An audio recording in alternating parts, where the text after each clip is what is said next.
Congo. Ah, au Congo, vous nous appelez de Pointe-Noire, exactement. Quelles sont vos questions, Oumar? Ok, Juan. Les autorités sénégalaises ont arrêté fin novembre des personnes soupçonnées de trafic d'êtres humains dans des centres de redressement du marabout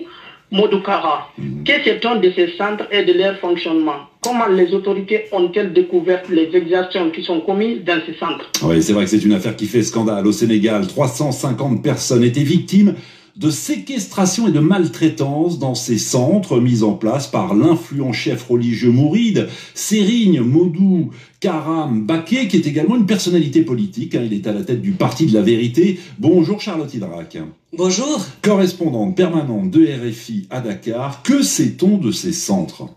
Alors, il y a la version des partisans de Serigne Modou Kara Mbacké, le marabout. Pour eux, ces centres de redressement ou de rééducation situés à Dakar et sa banlieue ont une mission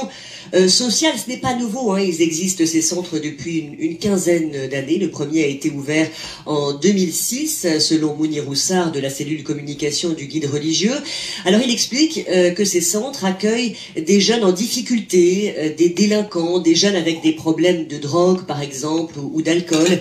qu'il s'agit de les remettre, ces jeunes, dans le droit chemin, entre guillemets, avec du sport, avec des prières, la lecture du Coran, notamment. Notre interlocuteur assure aussi que ce sont les parents eux-mêmes qui emmènent les jeunes dans ces centres. Ils signent une décharge. Et il ajoute qu'il y a également des jeunes issus de familles aisées, voire haut placés, qui sont passés dans ces structures. Oui, sauf que, selon la gendarmerie, ce sont, je cite, des lieux de détention avec des conditions sanitaires déplorables. Voilà, les gendarmes ont fait des descentes sur 4 sites la semaine dernière. Alors pour ceux qui connaissent la région de Dakar, c'était au Mamel, à Guédiawaye en banlieue, à Malika et à la zone B. Et ils ont libéré, c'est le terme employé par la gendarmerie, vous le disiez, plus de 350 personnes, en majorité des jeunes, entre 17 et 42 ans, mais certaines étaient mineures. Et d'après les témoignages recueillis par la gendarmerie, ces personnes souffraient de maladies, de malnutrition sévère. Elles fait état de stigmates, de sévices corporels.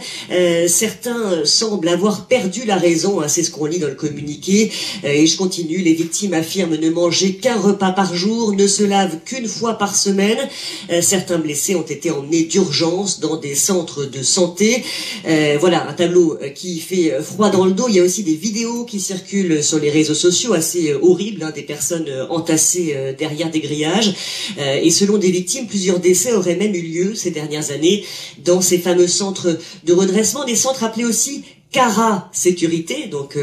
du nom du marabout. Et au-delà des services rapportés par les témoins, cela a ouvert un débat sur ces groupes de partisans du guide religieux qu'ils appellent général. Les responsables de ces centres, eux, sont appelés colonels ou commandants, et ces groupes sont assimilés par certains à des hommes de main, voire à une milice privée. Alors on aura peut-être l'occasion d'en parler demain dans la libre antenne. Oumar voulait savoir comment la gendarmerie finalement a découvert les exactions commises dans ces centres. Tout est parti d'une enquête somme toute assez banale. C'était sur un vol de scooter, une enquête dans le quartier de Ouakam à Dakar.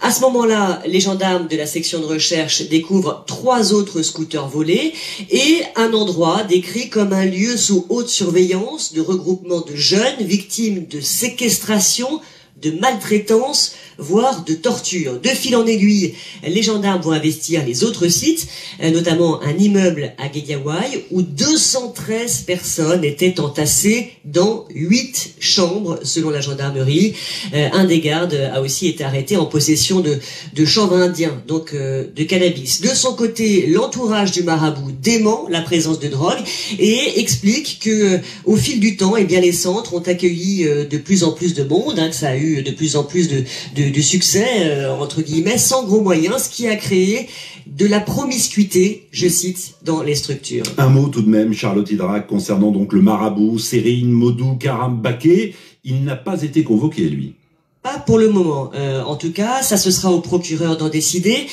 Après l'audition des personnes interpellées, donc 43 au total, certaines ont été convoquées lundi, la grande majorité hier. Donc c'est la justice qui décidera de la suite. Serigne Modou Kara qui est resté assez discret. Il avait annoncé une conférence de presse lundi et finalement ça a été annulé. Donc ce sont ses partisans et détracteurs qui s'expriment pour ou contre, notamment sur les réseaux sociaux. En tout cas, tous s'accordent au moins sur un point. Ces centres, on le disait, existent depuis longtemps. une quinzaine d'années et donc l'État ne peut pas les découvrir juste maintenant. Merci. Jaajëf.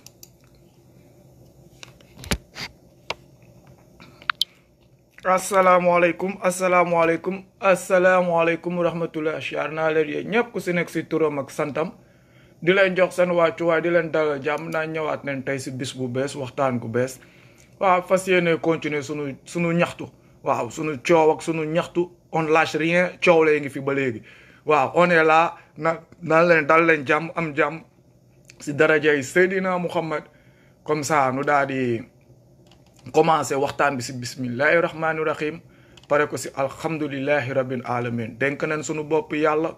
dénkaat sunu bopp yàlla dénkati sunu bopp yàlla bismillah comme boog sama gaay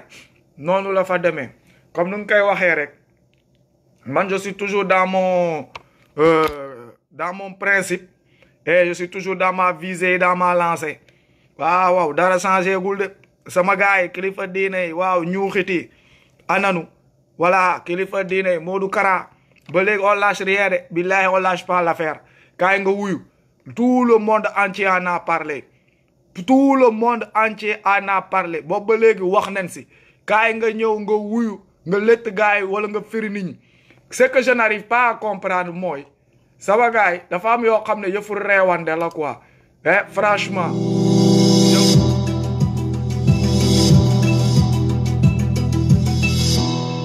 saa su ne saa yu bëggee wax mbaa jëf bismillahi lay wax ni ndem wax naa ko la ca topp mooy julli ci yonent bi ak ñoñam ak i saabam ak i doon yonent bi Xaadimu Rasuul la tudd Mbàkke moo di Ahmadu maa ngi ko naan jaajëfati moom mi ma tuddee Ahmadu kullu na junnu dihi aw junnu duhu noo di ay soldat. C'est que en fait mbaam bu mel nii muy mbaamu Modou Kara bi man lan moo ma si jaaxal mooy boobu ba léegi ñoo ngi koy woo pour mu ñëw mu wuyu si ay affaire am nu bëgg fee jël def fi une histoire virale téye nu fi fàtt nu fi c'est un policier ku sukkal un mbaam bu nit ñi soxla mbaam bu ñëpp soxla déglu mbaam bu wala ñëw taxaw wax nan la doon yuuxee timis wala tàkkusaan boobu ba léegi ñoo ngi toog di xaar nan lañ ko wala waree wala nan la ñuy takkee ndeyam sareet mbaam bi si boppam ab dooma xaraam ñëw sukkal ko léegi nit ñi ñëw bëgg fay jël buru gi def ko si ginnaawam parce que doomaraam bi daa sukkal mbaam bi mais léegi si diggante mbaam ak ku sukkal mbaam ku gën a mbaame mbaam bi c'est ça la wax mbaam bi ak ku ko sukkal kan moo gën a mbaame wax gi ñun waxuñu lool ñun dañoo ne mbaam bi si boppam ngeen yónneenu ko nu mën koo war parce que mbaam bi foog nu takk ko sareet mbaam loo foog mu am njëriñ mbaam nekk si dëkk bi te amul njëriñ loolu c'est pas normal Modou Kara ab mbaam la léegi mbaam bii nag foog mu amal nu njëriñ foog nu sëf ndeyam wala nu takk ko sareet wala nu ut dara na génn wuyu si loolu leen ko wax moo gën mu toog foofu noonu di pejal ki di bennal lu nu wax c'est clair ñun dem leen peuple bi ba nit ñi yëpp nu te yow si je me lève comme ça ma dugg si Facebook bi je vois un con de Mo Gates qui vient qui se dit que moom léegi tamit il est là pour merder les gens quoi il ouvre sa putain de gueule pour raconter on ne sait pas quoi il veut faire de la politique wala nag léegi n'importe quel lascar wala larbin qui se lève il se met devant nous pour raconter sa merde mais ñii se prennent pour qui quoi ils se prennent pour qui quoi nous on a nos problèmes nekk fii di ko lijjanti et les clowns sortent de partout pour venir raconter leur merde ñun on est aussi impoli wala non ça impoli on est aussi nan laa ko mën a waxee ñàkk fayda wala ñun daal ñun ñooy mbaam yi quoi qu'on doit se foutre de notre gueule wala xam nga que n'importe quel chien wala connard qui sort de je ne sais où vient se mettre devant le peuple et nous raconter sa merde quoi c'est quoi ce problème ñun fan leen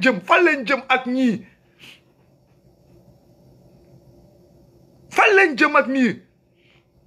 léegi comme nu ma ko waxee rek waaw xam ngeen taay nii sama gars yi dañoo nekk si dëj balaa dëj bi di yegg si waxoon naa leen fi benn wax ma dugg fi gars yi saaga ma ku ne génn ma ne leen Juan gars yi naan kii ma ne leen yéen am ngeen ki war leen fi vidéo bi wala leen nan la Touba alors waaw gars yi suul bu métti gi ma war leen fi vidéo bi ne leen gis ngeen Touba instant gi gars yi ngi fi di saagante di wax di rëy làmmiñ di bëri wax nu leen di laaj un doomu xaraam criminel de merde Modou Kara nu nekk si réseaux sociaux yi di saaga mais ñoom ba fàtte na ni que sax xoolal épidémie bu nga ngi si biir dëkk bi gars yi ngi suul dee comme des mots xoolal corona bi ngi wàccee waa Touba corona bi xam nu corona la xamuñu benn affaire bu gars yi infecté pour wàññi leen kenn xamula la mais daal gars yaa ngi wàcc comme ay mbóot biir Touba dun maa saaga tout dernièrement wax expliqué ma ne leen sax xoolal waaw gendarme de Dakar boobu école boobu noonu 100 cas si biir gaa yaa kii ni nangam aatu corona ko gis aatu mu réeroon corona moo ko wër ba ne ko ciix waaw corona moo wër aatu ba ne ko ciix ne ko aatu feeñ na lijjanti ko doo gaa yi nag xolal moo ngi noonu tiit nañ léegi ñoom seen biir léegi suulum corona bi ñëpp bëgg faa dem jaar ñoom seen kilifa diine yi mag yi sax ñoo ngi leen di wax gi nentement naa leen masque yi ba Modou Kara sax encore avec sa gosse gueule muy gën naan na waaw parce que xam na ni que kooku nuy suuli lu ko rey balaa nu koo suul suñu xefulee mu yóbbaale ñu ko suuli ji ñëpp waaw corona ko gis ñemeew nu koo wax si kaw ni que sëñ bi corona gis na ko waaye corona xàmmewul sëñ bi xàmmewul diw ana moom Kara moom mi Kara di naan gars yi léegi nen sol masque yi gars yi danoo am ay ñaari buuru penkook buuru soow mais moom xanaa c'est pas la même personne bu doon ne léegi nañ ko jox avion ak ñaata milliards mu wër léegi moom moo ne léegi daa changé idée Kara changé na idée changé na wax de laaceetul avion bi laaceetul milliards yi wër Sénégal dindi fi corona bi léegi danaan gars yi sol leen masque yi te ngeen dégg donc sama non ça c'est extraordinaire ce qui se passe dans le pays là et pendant ce temps la population pour ñoom ñoo rey gaynde ils sont xalal di yuux ak di mbaw topp ay mbaam loo xam ne dañuy wax waxeet ay nitu yaam dañuy wax fii tey génnee ko fee suba raconter seen merde fii tey ñëw fale fay taxaw suñu paree ne la mbaari kàlla Karaangoog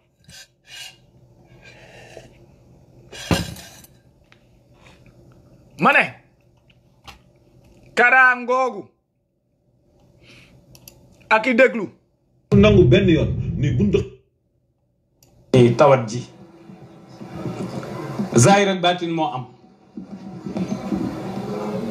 bu dee ku demee ni ñun ñu demee ni ñun dama ni leen woon nañu fex ba mandargaal masque yi ngir amal gi ko état bi amal ak soññee gi ko kilifa gi soññee xalifa bi moom si boppam waloon dàq corona bi xool leen ko moom mu doon laajte avion bi pour wër Sénégal dàqe corona bi xool leen ko bu baax non mais ñun kañ la ñuy yeewu quoi kañ la ñuy yeewu voilà c'est ça le problème kañ la ñuy yeewu xool leen bët yi ndax bët yi sax nekk na kii dafa tiit démb moo na laajte avion ak ñaata milliards pour mu mën a dindi corona bi mais léegi xool leen ko yéen ñu jàng alxuraan xool leen sa bopp ba si maskam bi lan la si def lan la bind si maskam bi rek pour lan bañ corona bu ko jàpp yéen a ngi dégg saa waa ji moo nu waloon dindi fii moo nu waloon dindil corona bi moo ko loolu rek defe naa ni laa am lu ma ciy wax maanaam bu fekkente ni ñaari kilifa fi nekk kilifa penku ak kilifa soowu gi moom moo jiite état bi adduna bépp gis nañ li xew ci adduna bépp waaye daal xale yi dañ leen di fàttali rek ci ni bu sa kilifa addoo ngay fexe ba won ko ni sa kàddu ñor na ma a Cheikh Mouhamadul Muntaqa soññee ci ngir li docteur yi wax ni ci diggante saytu ak moytu ci xew-xew bii nga xam ne mooy tawat ji zahir ak baatin moo am bu dee ku demee ni ñun ñu demee ni ñun nga xam ne mën naa àlla yebi hulumil asfiya wa bi kitabatiye kulla dash fiya dañu koy bàyyi xel ak allahu xayru man shafa wa man hada wa kashafa wa minhu jaani shifa min kulli daa muqaddari loolu gënuñu koo xam kilifa bi moo nu ko gën a xam te mooy sunu kilifa te teewul mu jàngale li nga xam ne mooy zahir si waaw muy mesure barrière yi nga xamante ne bii dañu koy jëllu citoyen bu nekk war ko respecté ñun ñu nekk responsable war a soññee itam sunu njaboot ak ñi niy déglu di xamal kilifa gi Cheikh Mouhamadul Mountakha yàlla na fi yàgg te wér ak Cheikh Mouhamadul Basir xalifa Cheikh Ibrahima Fati di leen xamal ni li kilifa gi wax te muy dogalu état bi te kilifa gi di ci soññee murid yépp am nañu yéene jëfe ndigal loolu nga xamante ne bii Serigne Mountakha daf koo jox ñëpp te mu doon digal loo xamante ne bii digaluñu la ko ngir kenn dañu la ko digal ngir sa njariñul bopp te itam noo ngi nangu ak kilifteef loolu lañ ci jublu kon moo tax ma wax leen ko mu yaa moom kilifa diine gi mu doon dalloo ay kuréel yi ndaw ñëwoon wax ne dañu bëgg ànd ak moom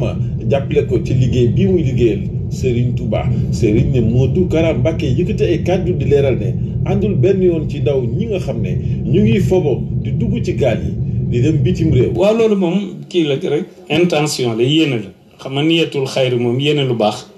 mooy rek am na organisation boo xam ne bu ñu ko defee rek te ànd ko ñëpp rek mën naa am xale yi seenam xel dina dal ba duutu ñu dem ci géej gi di dugg ci gaal yi nga xam ne looraa nga def ci jógee. ba noppi di ñëwaat di wax.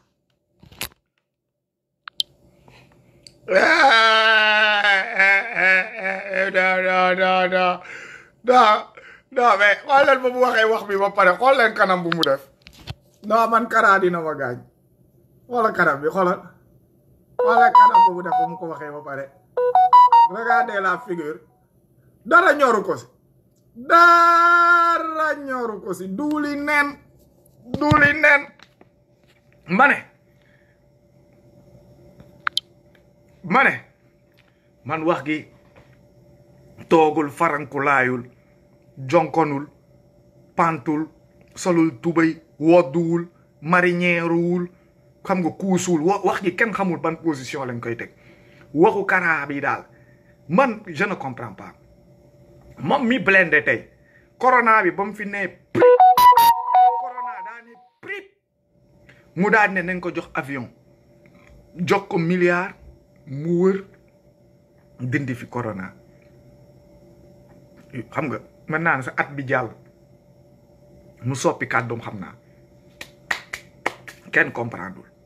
moo ngi ni toog le point qui m'a plus fait rire nee na organisation su amee amaana dina soppi xelu jeunes yi ba dootuñu jël géej bi di dem mais Modou Kara nen waxante dëgg moom si wàllu pàcc boobu noonu lan la si def pour que jeunes yi xam nga loolu yàgg naa kaa wax di ko poser question di laajte mais comme na waxee toujours rek murit su cangee saaga lay génnee murit soo ko jàppee te xamoo ni saaga lay génne léegi Modou Kara depuis ba mu amee xelom moom ni que daa wala yar xale wu dëkk bi que xale wu dëkk bi ñoom danoo réew danoo xamadi que tux yamba agressé leen fi nekk dafa wala commencé ubbi centre di leen fa tëj di économiser xaalis seen gannaaw wala di kii di dof-doflu loolu ñaata at la plus de 15 ans ba mu ko xalaatee boobu ba léegi moo ngi leen téye yor si ay centaine di xool mais xelam musu koo ne ni que ndaw ñii ma téye boobu ba léegi xaaral léegi ma ubbi loo xam ne suñu génn nu am réinsération nu mën a liggéey wala jeune dëkk bi lan la Modou Kara investir si biir Sénégal wala si alentouru Sénégal wala si leneen loo xam ne ni que day jëriñ jeunesse bi mu nekk moyen de réinsertion loo xam ne ni koy dugal expliquons wax gi rafet na c'est que wax rafet na mais léegi moom lan la si def léegi organisation bu muy wax organiser wu pour que ndaw yi benn jël géej bi mooy lan pour que ndaw yi des si dëkk bi mu tëj leen encore si prison privée yooyu wala lan man moom yàgg naa ne ni que jël géej bi xaru la je ne suis pas là pour tout nekk képp ku jël géej bi tu t'es suicidé bêtement parce que lu tax lu nu moom lu nu wala defar dëkk bi lu nu wala ñun moytul ni que ñu wax ma la sax ñun de mais suñuy doom ak suñuy sët benn jël géej bi moo ngi suñuy suufu tànk mooy lan suñuy ressources naturelles suñuy recherche ak ñun suñu bopp muy lan muy nous la jeunesse nous nekk un facteur aussi de développement jeunesse c'est une richesse yéen a ngi comprendre donc nag man point boobu noonu waxatuma mais léegi Modou Kara moom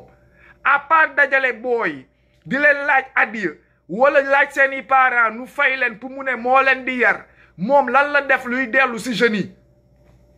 loolu laay laajte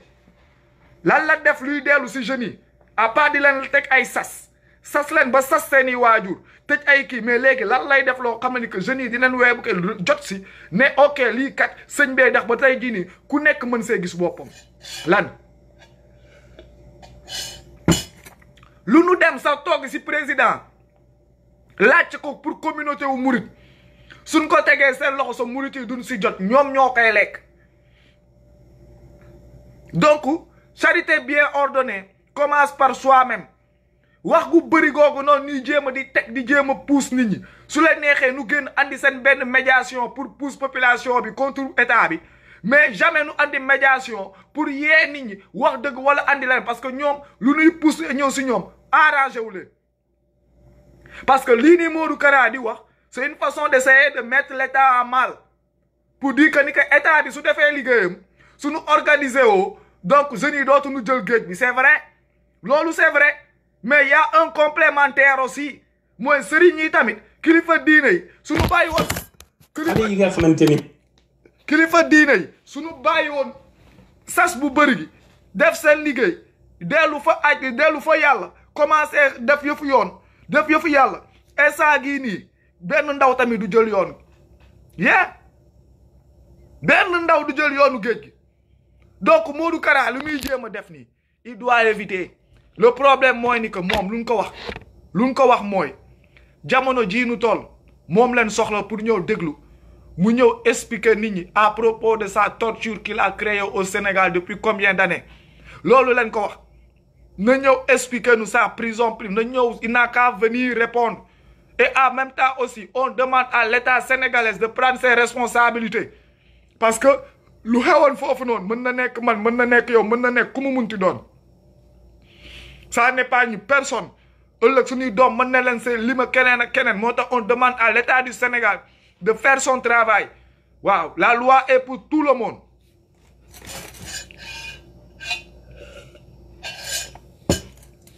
démb ban fi nee 94 milliards gars yi di laajte ay 94 milliards yu réer wala ay 94 milliards yu dugal procureur ba mu dafa xolal dafa woote ba mu ko ñoree ay affaire kii nangam gars yi di wax te pourtant c'était même pas son problème dafa woote convoqué andi fi bruit da say dugal làmmiñam procureur da say dugal làmmiñam def fi bruit affaire de 94 milliards ba tey jii nii leerul milliards yi kenn mënunoo wax fu mu jaar chaque jour su la neexee nu génne wàllu wax bi 94 dégg nañ ko fi ñaari at mënunoo woon traçabilité génn ku mu neex génn boobu bale procureur woote na si génn ak ñaawaayam ndaram bu set boobu noonu kenn xamul lan lay nuru tout que des lâches mais léegi le problème Kara est là 300 personnes dans des prisons privées 300 personnes procureur nee na du woote bakkenu jàmbur amul valeur 94 milliards moo ëpp valeur bakkenu jàmbur quoi ñoom xaalis la ñuy lijjanti wuñu bakkeni su nekk si c'était de l'argent à s'occuper l'argent qui est rentré dans des trous là ils vont faire leurs choses nga dégg leen nu wootante commencé noo emmerder chaîne information yi relais faut tourner milliards yoo xam ne yow da nga koy dégg nu fatt la si doo ko mus a gis doo ko gis doo ko laa nii la lay rombe fiw di dugg sa nopp bi di la jurgóot léegi nag ay bakkenu jàmbur la population la 300 et quelques bàyyi fa ñoru leen kenn du si woote ça passe inaperçu si taatu mur yi lay bronsu ressources naturelles u jàmbur yi voilà yooyu tamit taatu mur waaw nen dem amul problème ñun ñoo ko nangu de ñun peuple bi ñoo ko nangu kon ba bëgg a dee léegi nag moo ngi noonu Macky Sall lan la fi def du moo ngi noonu di toj Thiès ok chaque année chaque président bu nekk toj na fi à l'époque de Ablaye Wade amoon na fi wàllam lan la fa demee fu nu toji woon démb tey moom leen sàcc yéen a ngi comprendre déggoo leen ma de est-ce que dégg ngeen xam nga ñu on est amnésique gars yi du ñu toog di analyser ubbi seen i gët di xool di jàng c'est de la politique Cité Tobago mooy mur aéroport bi bëgg gars yi di soxla luñ ko def c'est Ablaye Wade la commencé duñ koo jaay ay nit jaay ko ay xaalis gu bëri ay nit góorgóorlu si jënd seen i terrain ñoom ñu xamoon bu baax ni que si wetu aéroport la nekkoon mais nu jaay terrain yi nit ñi jënd seen i terrain ñii commencé tabax ñiy dem ba nu viabiliser ba desul dara ñu ñëw créer seen benn business daa ne dafa jege aéroport bi trop ko du nga koy toj andi fa un problème toj kër gi këru jàmbur yi andi fa un grand problème tey jii nii foofu noonu nu tojoon dama xool Adama Faye dama xool mbokk Macky Sall yi ñoo fa fees ñoo ko récupéré daaneel neen miiru aéroport bi sax gën koo dugal si biir pour amaat encore plus d'espace te boobu la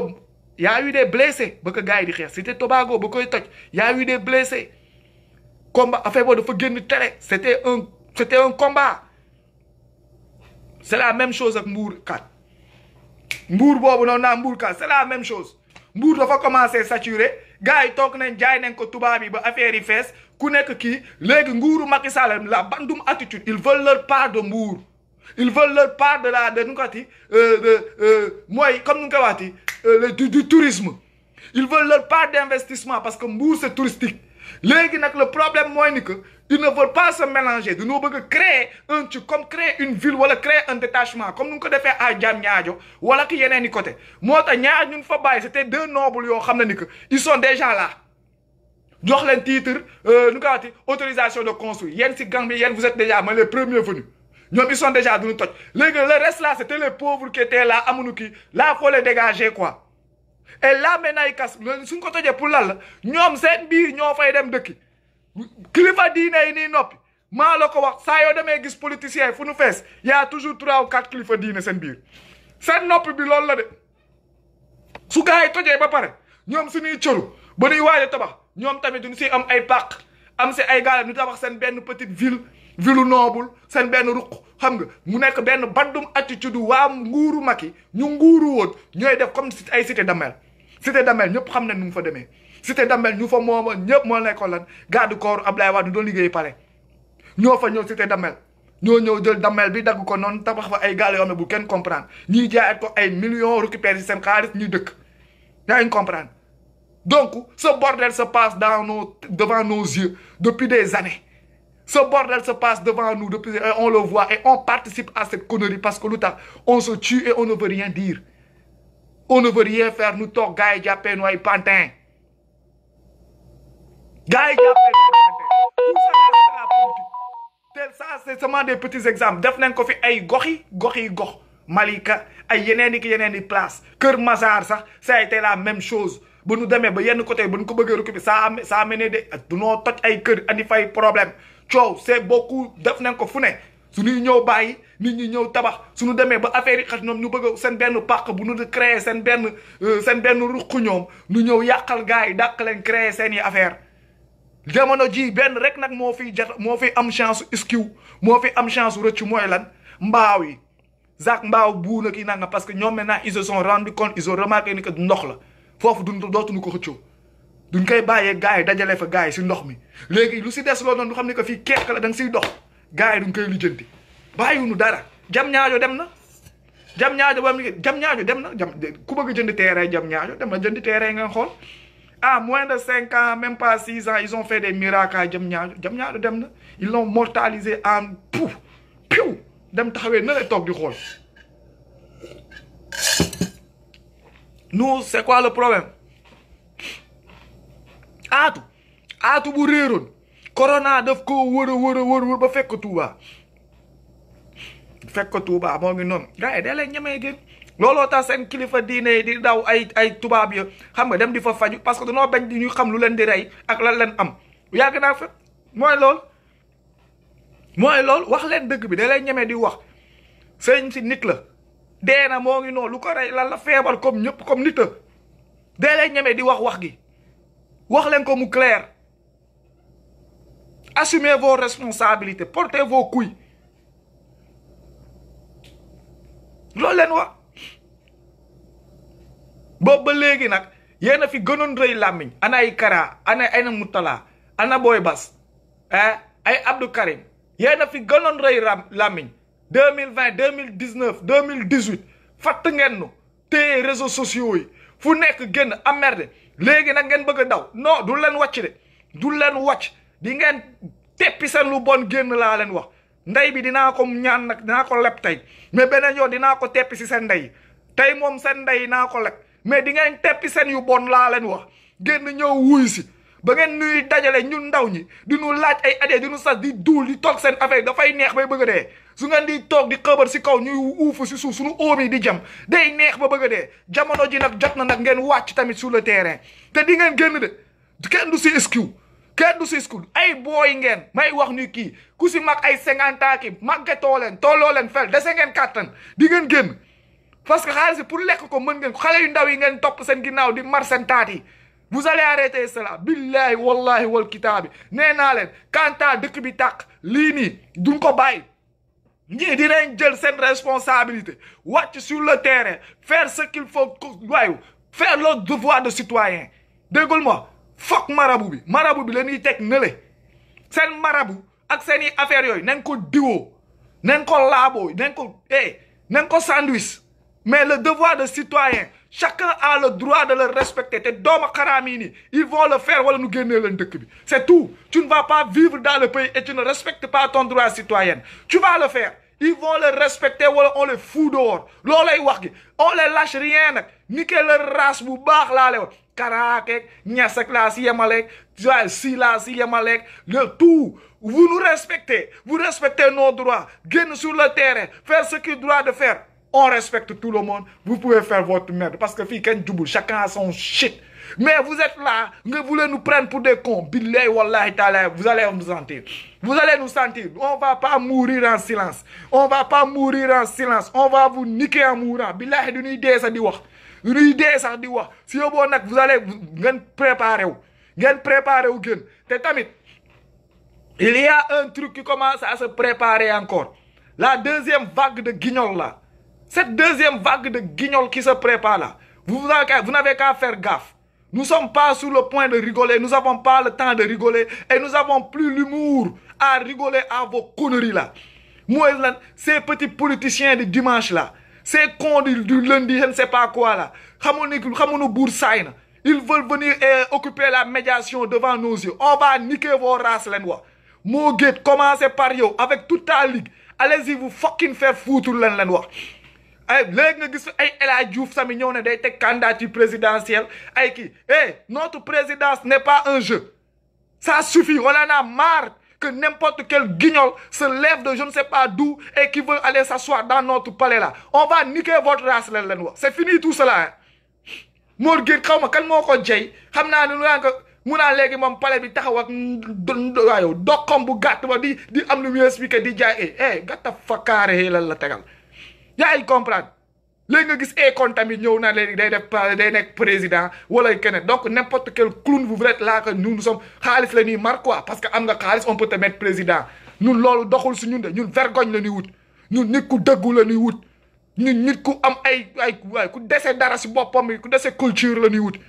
wutuñu ay doomu xaraam yi ñëw naan ay you know where I'm saying ay affaire yooyu noonu si vous avez quelque chose à dire ngeen yemale ko seen gaale yi Sénégal n'est pas un jeu. Notre pays n'est pas un jeu. Notre avenir n'est pas un jeu. Arrêtez cela.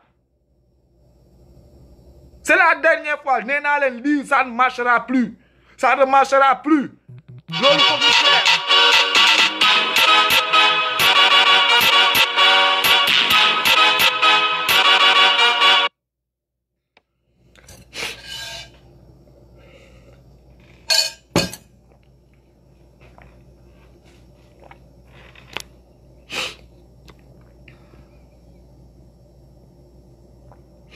moo taala Njaay waaye waxuma la à cause de rek le corona et partout murid yi fa gën a yokk kaaw corona bi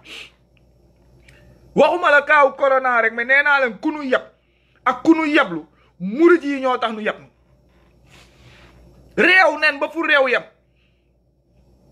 ku nu yab si sunu diine wala xoolal mu julliti ku nu bëgg a kaañoo sax wala déguisé wu si kan lay jaar si murid yi démb wax naa ko nee naa soo xoolee sa ba si nga xool suñu mbokk chrétiens yi la façon qu'on les respecte la façon qu'on fait tout doo gis que ñun ñuy toog ñuy waxtaan naan dañuy sol comme ay prêtre wala ay pape wala ay affaire di sol ay njëllu pape mais non ñoom suñu bëggee kii wala ay affaire ni tooñ wala bëgg a dugg si yoonu muslim bi am na benn côté boo xam ne foofu lañ koy jaarale te ñoom duñ fa def garaawul gars yi duñ koy kii parce que duñ naan non sëñ bee ko liggéey waaw sëñ bi rek ko mën yee ku nu yeb foofu la nu jaaree mais c'est quoi le problème ñun ñàkk fayda ba nga xam ni ko mooy loolu ñàkk fayda ñun jaamuwuñu yàlla xaalis la ñuy jaamu c'est ça foog nu wax ko Sénégal ñun jaamuwuñu yàlla xaalis la ñuy jaamu ma 95% yooyu naan na du musulman non ay jaamukatu xaalis leen ay xërëmkat ay bokkaalekat ay demkatu njabarkat lu waay foo leen gis ñoo ngi fees dell ki téere wax naa leen ko kaay leen nu xool nu taxawal yoonu jàkk sax wala kii nangam nga xool gars yi di dem jàkka ja wala kii ñii ngi tax ay téere ñeneen ñi ñoo ngi saafaro dooma raami dañuy dem si yàlla wala dem jàkka ja c'est pas pour ñaan ou c'est pas pour delloo yàlla njukkal mais c'est pour dem ñaani ay soxla dem ñaani ay soxla moo leen di yóbbu jàkka ja wala ay jumaa dooma raam ay imbécile leen intérêt balaa noo mën a dem fa yàlla sax intériste dooma raam ñoom ñoo nekk si dëkk bi ñoo yàq dëkk bi soo waxee ne naa la ay kii nangam di ut fu ñu koy lay ñeme leen wax gi da ngeen koy ñeme lu nu dal du jàmm lu nu dal bii ñun du jàmm dëgg sax pour nu wax ko c'est tout un complexe taxaw wax ak nit nga kii moo wax dëgg kii moo tooñ c'est tout un complexe xaalis bu ngeen di jaamu ngeen wala bàyyi moo tax nit ku nekk foog na ni ko su amee as tuuti dërëm rek il peut tout se permettre devant les gens looloo tax nit ñi dañuy am tuuti dërëm au Sénégal ils pètent les plombs tuuti la ñuy am sagaru weccit rek pour ñoom dootuñu puub quoi wala duñu saw si air yi la ñuy nekk parce que nit ñu nekk biir Sénégal ñoo leen won ni que ñoom xaalis la ñuy jaamuwuñu nit c'est quoi amuñu vergogne foog nu ut ko foog nu ut vergogne foog nu dolli vergogne foog nu dolli gëm-gëm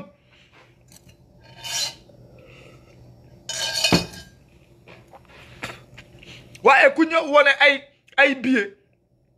ku ñëw yëngal weccit rek ñu ne ay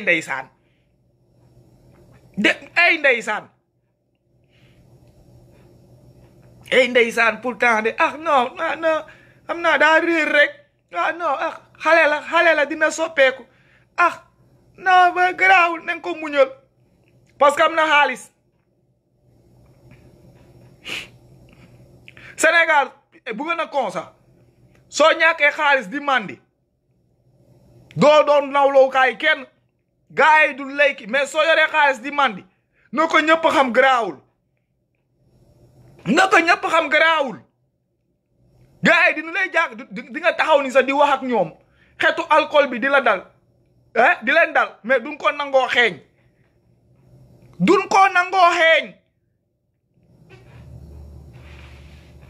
du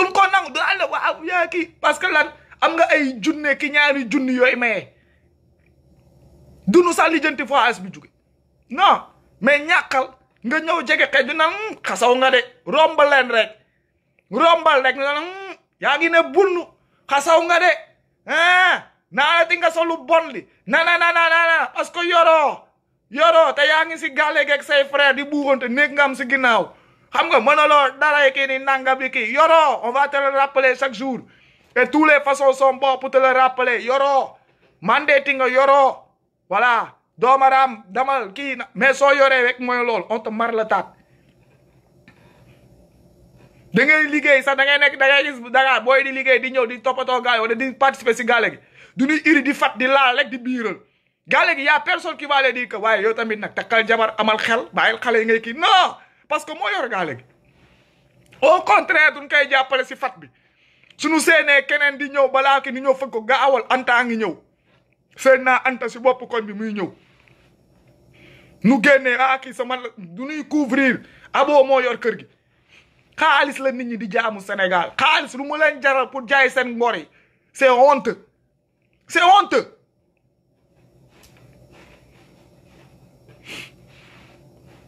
c'est honteux xaalis lu mu jaral nit ñi pour jaay seen ngor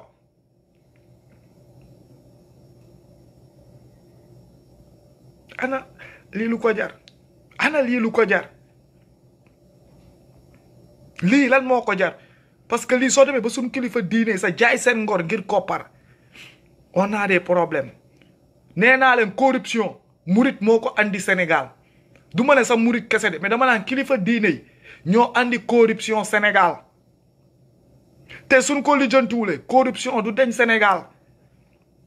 corruption man dama toog gars yi mooy toog di analyser ma ne même Serigne Touba moom dafa corrompre Serigne Touba fi njëkk andi corruption moom ak xoolal kilifa diine yu mag yi dañoo corrompre ay corrupteur leen corruption yàgg na fi xam nga mus naa ko fee wax si ay wax ay mbalakaay naan ma kii di reetaan naan ma mën na leen Serigne Touba tellement ni que dafa muusa nekk corrompre dof yàgg ak tubaab ba joor jikko tubaab bi moo waral 14-18 jot moroomu góoram yépp dem raagi ji ñu ñëw jëli gars yi dem raagi ji moom demul mu jël téeméeru junni jox ko gars 500 000 francs fay ko corruption la fay pour bañ a dem yónnee ay taalibe toog moom gars yépp dem xeexi moom mu toog gaale gi ak xale yu jigéen ñi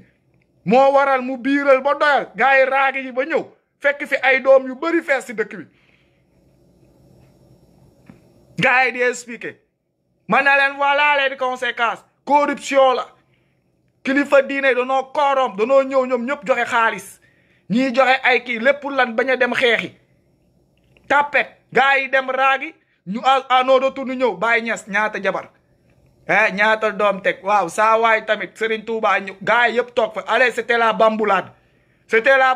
pour les maras qui sont restés à cette époque mel ni que jigéen yi seen kii la doon xasam gars yi nekk si di corruption de mœurs corruption de religion et corruption physique corruption dina jafe dindi ko si dëkk bi parce que tey jii nii duñ loo gëmloo ni que sax dem fa yàlla àgg fa àjjana foog nga joxe corruption donc léegi dem fa yàlla daa am njëkk daa am kii corruption ñu def ko d'une façon passive léegi dégg ma seen taxawaay bi yëpp corruption la moo tax tey soo demee ba sénégalais pour mu am dara sax wala pour mu kii pour moom il trouve normal de donner de l'argent son propre extrait de naissance il va trouver normal de corrompre quelqu'un parce que lu tax on nous a grandi et forgé de cela depuis le plus petit âge on nous a formé de cela depuis le plus petit âge corruption il faut donner pour recevoir on nous a pas dit il faut se battre dur pour recevoir wala kii qu'est-ce qu'on nous apprend notre slogan mooy joxe xam nga joxe xawma joxe jël xawma jëf jël joxe looy gën a di joxe di am yooyu leen nu gëmloo loolu leen nu jàngal tey jii nag nous sommes perdus dans un truc boo xam ne ni que on n'arrive pas à se lever parce que lu nu waloon servir d'élément déclencheur loolu la ñuy jël di ko joxe parce que nit ku nekk du naan am na lu la pousse te lu lay pousse nag tey safara mën na taal àll safara xam nga mën na taal àllum kaañ waaye lu koy taal ab étincelle la te étincelle mën naa tool ni brin almet yaa ngi comprendre mooy yow tey lu lay pousse mën naa nekk ab simple économie joxe la ay milliards mais tey yow lu tuuti loolu noonu soo ko yoree di ko joxe kañ ngay àgg sa milliard économiser nga bëgg a àgg 1000 francs te mënoo commencer 100 francs saa yoo amee 100 francs maye ko saa yoo amee 100 francs maye ko doo àgg 1000 ñun looloo nu dal te foofu la ñu tëj si benn genre waaw na la cyclone boo xam ne nu siy tourner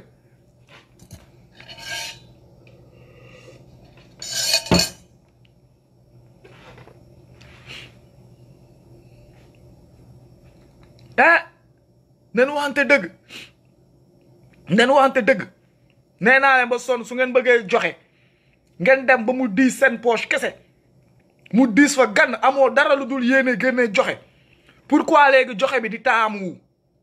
pourquoi sëñ bi kese nga wala mën a jox pourquoi joxe bi directionnel bëri na ñuy souffrir bëri na ñu ko yellool sa ndey ak sa baay wala demal bégal sa ndey jox ko doolee ko wala jox ko sa baay mu doolee ko dépense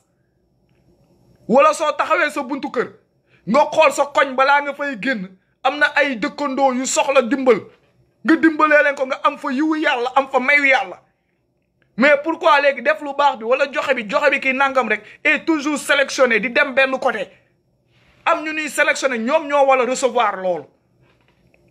pourquoi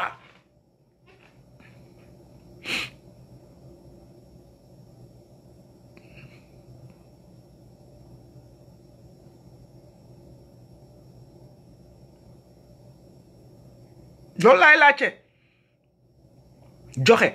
lu tax léegi joxe tiyaaba bi wala ànd ak taamu koo koy jox sooy jox ko miskin jox ko taalibe yaa ngi si mbedd bi gaa yaa ngi toog am na ñuy souffrir da ngay gis doomaraam bu nekk si biir koñ même pas 2 pâtés de maison këram ay nit di dëkk si ay bâtiment amuñu courant sondeel la ñuy taal guddi suñu yeewoo yenu ay sookee butéel ñaanaatu si kër yi nu dendal ndox di suturlu foofu nga mën leen dimbali wala kër gi moomuñu ko du nga koo àbb ngir sax mënunoo fay luwaas léegi yow nga bëgg a dimbali nga romb foofu yëpp romb ay koñ romb taawul dem ba si benn milliardaire dooma xaraam boo xam ne xamul liggéey xamul dara loxom nooyi comme kii tëdd di saw di nelaw nga dem fekko si ngan di pale këram dàq yow sa kër déggo ma ne yow miy dem sa naan da ngay may que dafa diis ku ngay dem may gaaleem dàq sa gaale mu ëpp la xaalis yow sa bopp sax mu mën a jël lu nga ko may tegal la ko nga ne si liggéey ñàkk liggéey toog yow nga ne yow foofu nga dem may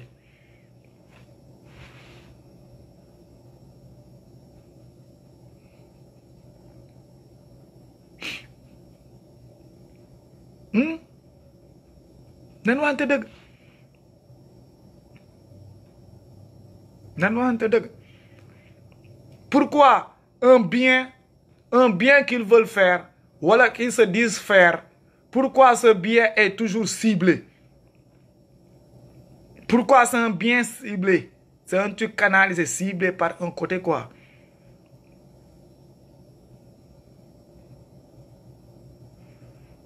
y a des problèmes esa gi nii nu toll sama gaay comme nu ma ko waxee rek mbele coow woo jooy gu bëri gi yow wax gu bëri gi yow naqarlu gu bëri gi yow ñun suñuy wax dafa clair et net et limpide comme de l'eau de roche xam ngeen ñun bu nu commencé wax sax comme moo koy waxee benn at la commencé benn at suñ si tollee ba léegi si waxu lii nii mais ñoo ngi fi woon si yeneeni wax boobu ba léegi mais wax bii nii bañ ko jàppee boobu ba léegi benn at kese la suñ si àggee suñ si matee moo ngi siy soog a mat wala lu si mu desee tuuti lu ko matal matagul sëkk sax des na lu ko matal mais si benn at boobu noonu rek nee naa la frustration bu mu andi wax gi ak leeral bu mu andi wax gi toog na fi plus de 100 ans bougéwul donc ñun du ñuy sant yàlla fu ñeent waxkat wala waa plus de ñeent fukki waxkat taxawee pour mën a génn di wax depuis ay at mën naa ne ñaar ba ñeenti waxkat ñoo ko leeral loolu duñ koy santaatee yàlla comme nu koy waxee léegi ñun boobu ba léegi nag wax gi bëri na lool comme boobu ba léegi tamit amuñu benn réponse amuñu benn tontu gisuñu benn kilifa bu mat lu mu doon gisuñu benn kilifa bu mat kilifa bu mat kilifa gisuñu ko ngelam noonu tamit gisuñu tamit benn taalibe bu mat taalibe amut waaye nag gis nañ nag ay nan laa ko mën a woowee ay berkele gis nañ ay berkele yu mat berkele mooy ay taalibe ay mbaam yoo xam ne ni ay taalibe yu mat taalibe gis nañ leen mais seulement ni que taalibe yooyu dañoo gëlëm parce que comme nu ma koy waxee mooy il faut toujours apprendre et voir les bons côtés des choses comme d'habitude taalibe yi seen xër bi neex na lool baax na lool parce que y a des côtés négatifs et y a des côtés bénéfiques côté bénéfique bi mooy seulement ni que danoo xamul fu ñu ko orienté xër bi foofu mooy wax gi c'est que xër gi suñu ko orienté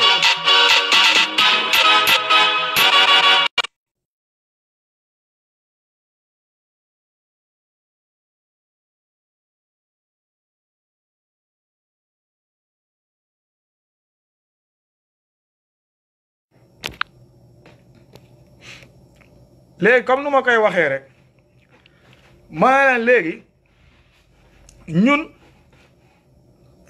fu nu toll instant bii nii lu ñuy lijjanti instant bii nii mooy fexe ba ndaw yooyu noonu seen xër bi seen kii bi nu mën koo jël canaliser ko si seen futur seen avenir canaliser ko ñoom si seen cosaan si ñoom lu nu doon si seen drapeau seen dëkk mooy le vert le jaune le rouge c'est très important tey première puissance mondiale bii nii nu am te mu naan États-Unis soo leen xoolee tey seen slogan la seen doxalin lu tax nu toll fi nu toll parce que ñoom noonu la ñuy dundee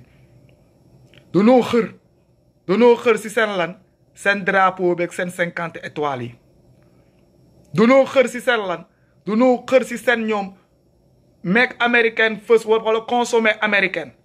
nee naa la fii da ngay toog sa ba da ngay seetaan Amérique seet déglu rajo wala seetaan télé ñoom du ñuy publicité ba publicité seen tool yi toolu baykat yi lu ñuy bay du ñuy publicité ba di ko publicité State Farm du ñuy publicité ba publicité nag yi ñoom seen nag yi seen ranch yi di la ko won tellement ni que ils sont proud de lu doon ñoom du ñuy dox toujours di la ko exposer di la won ni que il faut être fier de ce qu'ils sont te pourtant soo leen xoolee ñoom ñu koy jaay dëkku nu fi moomu nu fi c'était des escrocs yu fi ñëw nangu mais tellement ni que ils croient à ce truc te qu'ils le mettent devant c'est ce qui fait leur force ñoom ñëpp nekk si ginnaaw bàyyi américain lu mu kon lu mu réew lu mu mandi si crack mandi si crack su rombee hymne national États-Unis commencé bàyyi lu mu man day mel ni day lucide mbaxane bi day wàcc saa waay li ñuy taxaw c'est un truc boo xam ne laa lay waxee lu garaaw laa lay wax lu garaaw lu nu am problème seen biir ngay dégg gars yi ngi shortante seen biir nga dégg blaake kii nangam fu hymne national bi nee njang gars yi taxaw c'est un truc très important mais ñun nag loolu lañ ñàkk Afrique surtout ma Sénégal booy taliban yi nekk taliban yi nii di konkon suñu jëloon ñoom seen xër bii nii ñuy jaay si xër bi xër ko ñoom si seen avenir fexe ba xër nan la ñu mën a defaree seen ëllëg ñoom nan la ñu mën a génnee si lii nan lañ mën a dimbalee seen baay benn Sénégalais du souffrir parce que jeunes yi ils ont un petit potentiel boo xam ne moo ngi ñun mooy ku si jàngul école ba à un niveau am nga métier wala am na loo mën loolu yàlla baaxee nañu ko nu war koo sant mais seulement ni que nag l'élément moteur l'élément déclencheur qui nous manque maintenant pour pousser ce petit gift on l'a pris et on l'a donné à des lascars des petits larbins ñu ni woowee seen bopp ay kilifa diine yéen a ngi comprendre moo tax ma naa leen instant bii nii ñun on doit voir le bon côté de ces petits talibans là seulement ni que le problème mooy ni loolu noonu lépp nu jël jom loolu nu jël teg ko nii jox ko benn doomaraam leen wala jël def ko seen bopp def ko si seen dëkk loolu leen leen wax loolu leen wala jël def ko si seen dëkk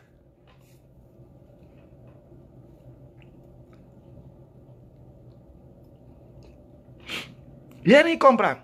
parce que comme nu ma koy waxee rek damay faral di dégg benn wax gars yi dañuy wër ku complexé da ngay wax say waxu islam di waxu nit di leen jox comme nu ma ko waxee di leen yokk jom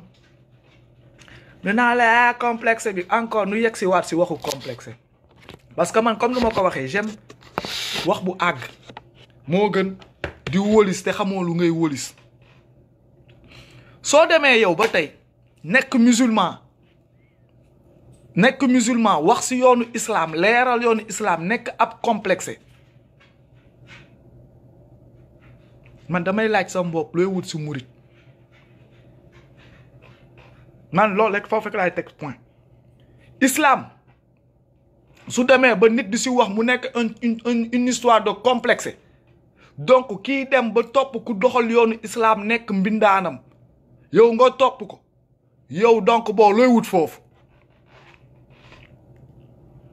loolu encore c'est arrivé à voir toujours réeraayu nit ki parce que tey man j'y comprends rien soo waxee nu ne la ab naar nga topp ma ne la waaw man ab naar boobu noo ma topp mais yow booyu naar bi nga topp c'est que c'est ça yow booyu naar bi moo tax ñuy leeral naa leen murit lan la islam la wala beneen religion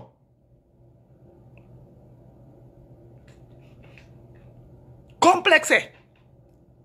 ou ah nit ñi da ngay toog nga naan non kii yow nga Serigne Touba tarixa boobu ngeen di wax kii la créé sax Serigne Touba créewul diine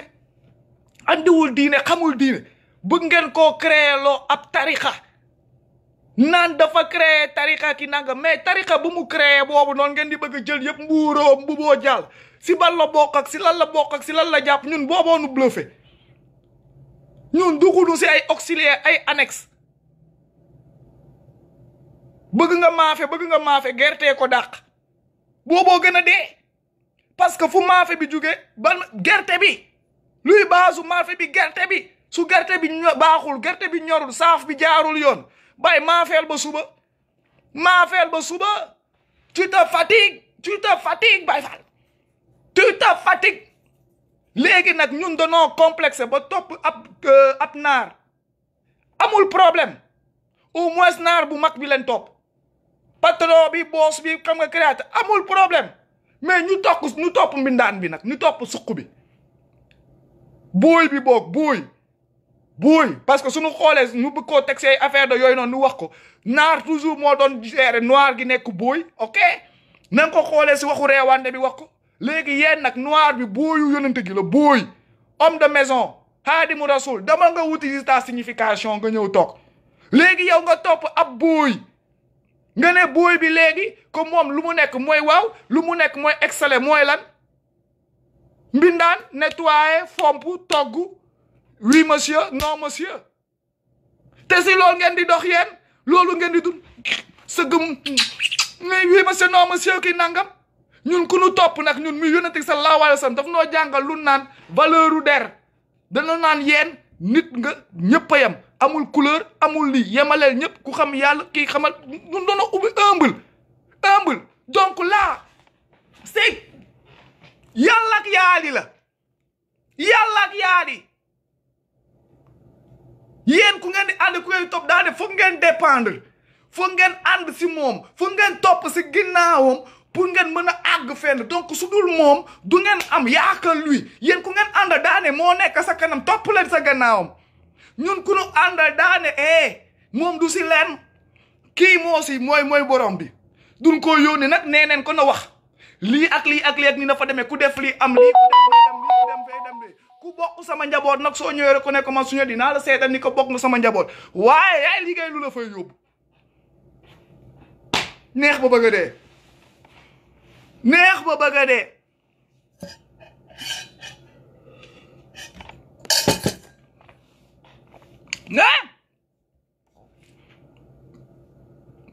neex ba bëgg a dee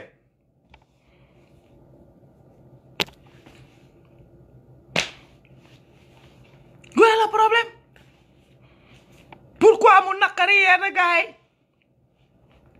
ah lu leen wax dafa clair nous on a pas ces problèmes xam ngeen comme nu ma leen ko waxee ñun on n'a pas de problème oh yow Moussa lii yow Moussa lee yow Moussa clé yow Moussa nanana whatever man comme nu ma ko waxee je m'en tape voilà Moussa ok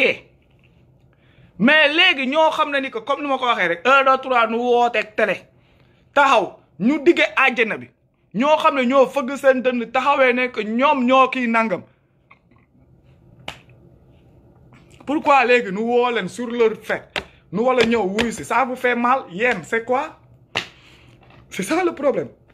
man su ma ñëwoon ne leen kaay ma yóbbu leen àjjana wala kaay ma yóbbu la Mbuur kaay ma yóbbu la Thiès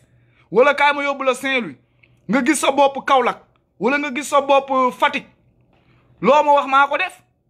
loo ma wax maa ko def maa ne woon ni que mën naa dawal oto bi yóbbu la fu nga jëm far ma yóbbu la feneen donc soo ma woowee ne ma kaay rendre ay compte je dois pouvoir venir rendre ay compte léegi may daw compte yi c'est quoi le problème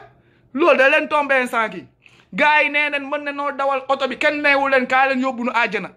néewuñu kenn kaay yóbbu nu àjjana kaay ñoom ñoo autoproclamé seen bopp ñoo fi ñëw taxaw kii ni nangam amerde fi nit ñi nekk fi di wax léegi kaay leen ngeen wuy ñoom waxuñu de mais yaa des cafards ñoom nee nañ moom ñoom la metti quoi ñoom ñooy toog di wax nag ala mais lii neexul yéen yéenay waxal ay nit ñoom ñoo ngi toog fële kii te ñoom ba ñuy wax ba naan ñooy yóbbu nit ñi àjjana yu utiliser wuñu sa gémmiñ mais on est dans quel pays ça et c'est les mêmes léegi nee nañ wax Macky Sall pour mu ñëw wuy c'est la même chose de nee naa leen kilifa diine yi lu nga leen ko nangulul da ngeen ko dul nangul du ko nangul Macky tamit da ça va être ça combat va être difficile de ñoom ñoo ngi taxaw naa ñoom ñëpp ay njiit leen ñoom seen kilifa diine reconnaître njiitu Macky Sall ñoom dañuy toog sa reconnaître njiitu Macky Sall yéen doomaraam yi ngeen ne yéen du ngeen ko reconnaître que yéen benn njiit rek ngeen reconnaître mooy lan njiitu doomaraam yooyu ngeen bëgg nu koo imposer du dox rien su nekkee nag ay saaka ngeen foogee ngeen ko tegee ma déggoo ma ko waxee ay giga laa koy fajee man billahi am naa connexion bu doy waa fulaak fayda bu doy bu ñëw jàkkaarloog yow di leen ko sabaj bu leen sonn non ay saaka ngeen koy kiyee man maa ngi fii am naa giga yu doy tamit waaw ak fulaak fayda bu doy toog su leen sonnee di ngeen kii mais comme nu koy waxee de toute façon di ngeen dégg wax gi di ngeen ko dégg le reste là man je m'en tape dina leen ko laaj dinañ ko laaj ba mu neex dina leen ko laaj ba mu neex waaw yi laa di ay kéeki dàggam yéen ñii di ay vrai lascar ay vrai mbaam des cochons de basse espèce comme ça laa di kii dàggam balaa ngeen di am lu ngeen di wax da ngeen may won comme ni ma ko waxee lu ngeen defaral dëkk bi faut nous montrer qu'est-ce que vous avez fait pour le pays loolu la leen wax moo gën seen wax gu bëri gi jamono jii ni nu toll mettitu bopp yi nu am billahi nee naa leen seen lii ngeen di def bés bu nu commencé saaga fekk si leen si saaga yi yéenay dawaat bu xeet ñeme woo leen dara ñeme woo leen ko pas y a même pas quelques mois songu nañ leen fi yéenu leen ba affaire bi daw ngeen dawaat génn ñeme woo leen ko lu ngeen soobu lu ngeen songu du ngeen ko génn donc nag il ne faut pas réveiller les os qui dorment ñun si ay réponse la leen woo donc ngeen góorgóorlu ñëw tontu réponse yi moo gën ñun du leen a woo si am ab taalibe si ab yar si ab nekk nit ab gëm sa bopp si loolu la leen woo ngeen góorgóorlu mais reewande bii nii ngeen nuy woo encore su leen si fekkaate yéenay lem seen yi daal daw parce que ba ñuy reewoo leen te lu ñu reew du doy lu leer ñun danoo feeñ ñun làqatuunu danoo feeñ reew ba pare làqatu aussi reew ñun fépp leen reewee faux compte yaa ngi fi reewande physique reewande faux ko tout partout te on lâche rien donc bis bu leen si songee da ngeen di dawaat rek ñu yàgg nañ fi gis nañ fi bu ne nee naa leen seen affaire bi ngeen commencé surtout yenn booy fi ñëw di jaay kii nee naa leen da ngeen a yéex a ñëw si réseaux sociaux yi confinement moo fi andi yenn gars yi ngeen ñëw fi commencé rek di saaga comprendre leen fii nitu taatu neen sax gis nañ ko fi montage yu photo vidéo bu nekk gis nañ ko fi ay nit yu fi jóge dëkk naan di ñuy dem raagi ji sax gis nañ ko fi yéen da ngeen a yegg si bu affaire yi ñëwee ba kam yéen jamono wu référendum ngeen fi waloon yegg si boobu ngeen fi waloon yegg si mais yéen da ngeen a yegg si ba affaire yi calme nit ñi commencé conscient comprendre nan la réseau bi doxee nan la activisme ba ñuy di soo commencé activisme xamuñu règle xamuñu lan la ñuy moytu xamuñu fan la ñuy wax ak lu ñu wala wax fu ñu yem ki nangam boobu ngeen waloon yegg si ñëw teg seen i affaire ngeen xool mais léegi nous sommes dans d'autres domaines d'autres kii lu ngeen di wootee nii ñun duñ ko màgg looloo nu téye ça nous a trop retardé Baye Fall ay cancre lu dof lu ay yow ak yow kii ndeyam kii baay pendant ce temps connard yi nekk fële ne di russe looloo nu tardé ñun danoon na sonn si loolu moo tax ñu siy dëkk ba léegi gisoo fan la nekk ñoo ngi Sénégal foofu noonu wax gu bëri rek foofu du ñu am dara déggoon moo la nit ñu nekk si biti yooyu noonu ñuy jéem a kaas ñoo leen yor ak ay kandang di daanoo ko di këpp déggoo ma wax la moo tax ñoom ñoo fa nekk ki siisu xol bu bon leen jàpp moo tax un de temps la wax nu saaga ku sa xel dal kuy génn di gis lu nice di gis lu weex taal di gis affaire nekk fu kii doo tali saaga chaque jour quoi mënoo lu nu wax nga saaga parce que sa ko dee kii waaye da ngay génn tu vois une belle ville le pays est bon nga dugg léegi supermarché tu sens des bonnes odeurs tu sens bon nga dégg tu vois da ngay gis développement nga feebar sa dugg hôpital sa xol kontaan nga xam ni que fii balaa ngaa génn sax bokk wér da ngay dugg hôpital sax boog feebar bu la fa andi woon feebar bi daw pam doo tal saaga chaque jour mais nga gis ay nit ñoo xam ne ana sa baay saaga na la waa mais ana sa yaay saaga na waa mais sëñ bi da gëj naa kaa gis sa ndey c'est parce que vous êtes frustré y a la tension lu leen di travailler yéen du jàmm c'est pas de notre faute si loolu la leen bëgg a dindi mais yéen si bëgg a toog c'est pas de notre faute vous allez consommer ça c'est pas de notre faute way ay nit dinañ fa toog dund ba seen dund ba dee comme noo koy ay Chrysler nii rek lañ koy xoole nii muy romb nii suñu amee ba laal suñu laalee auto Chrysler nii lañ koy def nii seen taat yi du si tegu duñu sax xeeñcu xetu cuir bi duñu mës a gis nu mel nii voilà yenn woma Chrysler sax nee na dafa sooy yenn 4x4 Toyota RAV4 yi wala V6 yi nii lañ koy gisee mu leen di romb duñ ko mës a toog parce que lu tax ils ont déjà accepté à être des diams et à regarder les autres sortir du lot et pour pouvoir prier sur le pied, dire que voilà, à vivre et mourir d'espoir. C'est votre problème. Wow. C'est votre problème. C'est votre problème. Nous, on ne peut pas être là.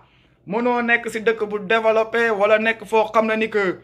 alhamdoulillah paré nek fi chaque jour du xulo di saga ak ay nit ñoo xamni ki non ñun xulo nu de ñun dañuy poser question di laacc ay nit qui veulent rentrer dans l'ombre souvent ça da ngay laacc gaay fo ne da ngay xulo jël ko ba ko def xulo kara il est où il doit sortir luma wax ni dafa metti gaay fo demay xulo mais c'est pas des xulo c'est des vérités. C'est des vérités. Ah, tu veux, mais c'est la vérité. Nous sommes dans un pays démocratique, un pays de droit et de justice. Donc, la même façon, nous nous soupçonnons qui dit que tu yambal, police dit que traque, ou le gars dit que diap, nous que tu kaso. C'est de la même façon aussi. Si nous diapé, il doit venir répondre à ses actes. C'est la loi. La loi est universelle. Nous n'avons pas bon, c'est quoi? C'est maintenant, tu le dis, il y a des gens que ça vexe. Des vérités qu'on ne peut même plus dire, quoi. On ne peut plus demander à des gens qui ont fait leur merde de venir répondre de leurs actes. Nous sommes dans quelle ère et dans quel pays, ça? Ça, c'est quelle démocratie? Et comment pouvons-nous changer ce pays? Un pays que, même quand les gens font quelque chose, ils sont libres de tout mouvement. Ils ne sont pas inquiétés, qu'il n'y a que le pauvre qui est inquiété. Come on! Hein?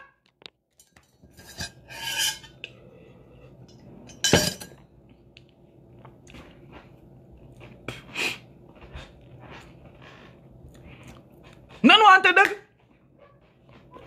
man de xamna ci len ba may wax dal bo ba legui yena ngi sul point lolu moy wax gi ya dans ce qui veut dire que ni sen saga yi wañiwul dara pendant que ngeen di wax ba legui yena ngi sul nitu aljana yaangi dem de su yagge nu beuri bayinu fi nak ñun kesse voilà ñom da ngi dem corona ngi ñew di len set ci nuy dem su yagge nu banu fi ñun kesse ga ya ngi sul lek ñoo ngi sul nak ah wow jeyna nga ne lan sama bajo yaay may na ko señ bi manam ni ko señ bi day collection bajo sama bajo yaay may na ko señ bi mais man ara bob mom muñ to tay duma dugg ci gam bob tay dama koy lepp bobu sama bajo yaay may na ko señ bi manam ni ko mo plan gaay waaw mo plan gaay mo bay ba gaay dem mu top bajo yi señ bi bajo rek ko koy fajj waaw man mom sama bajo yaay mom def na ko adiya señ bi jox ko muriti da am problème mu bajo problème ruq yu forox waaw damay problème ruq yu forox la nam quoi moo taxit mom képp ko xamne am nga ci yu forox ak nangam jox la yeen mom lolé seen problème comme nu nga waxe nit ñi dañuy tok di wax ful di wax ay affaire di leral di ki di jema nek di mais yeen ay problème xam nga yeen nga bavarder derrière la classe quoi di xol ay problème xam nga bajo lolay sen problème mo taxone Serigne Touba ba ñepp di guerre yi mënul guerre xam nga mu joxe 500000 dak gaay jël ba paré jël sa ay talibem jox len tak xam nga laal sen jabar yi talibem yu mu joxe wonu dem guerre ñepp la kat sen yaay kat sen jabar yi tek len 33 jabar ñew tok wop 66 gosses nga morama mi nek xolal 14 18 di guerre ji nak hein mu corrompre tubab rek pour tok dekk ba waaw problème bi ba légui ça percuse waaw problème bi ba légui ça persiste problème mu bajo ngeen am moo tax comme moom war ne sama bajo yaay léegi moo des si collection bi waaw yéen su leen sañoon kay déggoo ma waaye murit su sañoon moom kese laal ñun ñëpp du ñuy yomb yéen rek kay laal jël leen de prenez waaw jox naa leen ko waaw léegi yéen déggoo leen ku ngeen koy jox ma bajo rek ngeen bëgg prenez ñun ay réponse rek leen bëgg ah réponse yi xanaa ngeen yërëm nu su ngeen demee ba ñu jox leen bajo gratuit ngeen dolli ko si collection bajo bi mën ngeen ko exposer teg ko photo ko def lu leen neex yéen a xam mais léegi ñun léegi au moins gore leen nag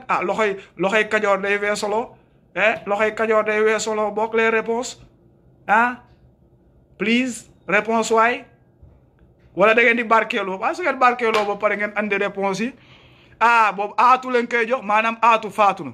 aatu soo demee maire baa ngi foofu maanaam bajo nga bëgg gars yi toog nañ ci leen plaidel bajo aatoo ngi noonu jox leen ko aatu jaañ ba léegi de sama muriti bajolog yi uyaay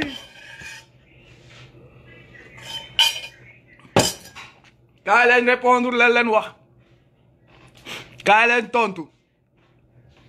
tontu yi rek leen wax ngeen yónnee nu Kara mu ñëw répondre de ses œuvres xam nga ngeen tontu nu suñuy réponse xam nga mu daal di continuer quoi loolu leen wax de mais le rek kii nangam on s'en tape déggol mooy on s'en tape on s'en fout wow come on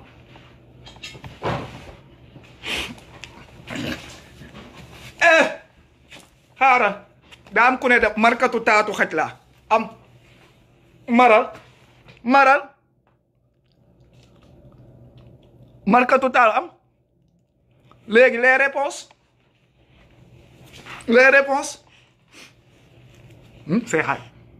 say hi Cookie say hi yeah somebody is mad inside somebody don't want to answer he try to find the excuse hey my baby you are my baby you are a big girl say hi say I'm a cookie say I'm a cookie I'm a big girl kan la naqari les réponses les réponses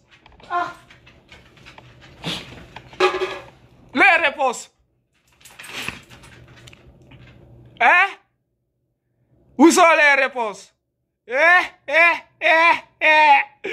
waay déggoo ma xaj bee ma gën a téeméeru murit déggoo ma la xaj bii ni moo ma gën a téeméeru murit ak a gore xaj bi non xaj bi dafa gore non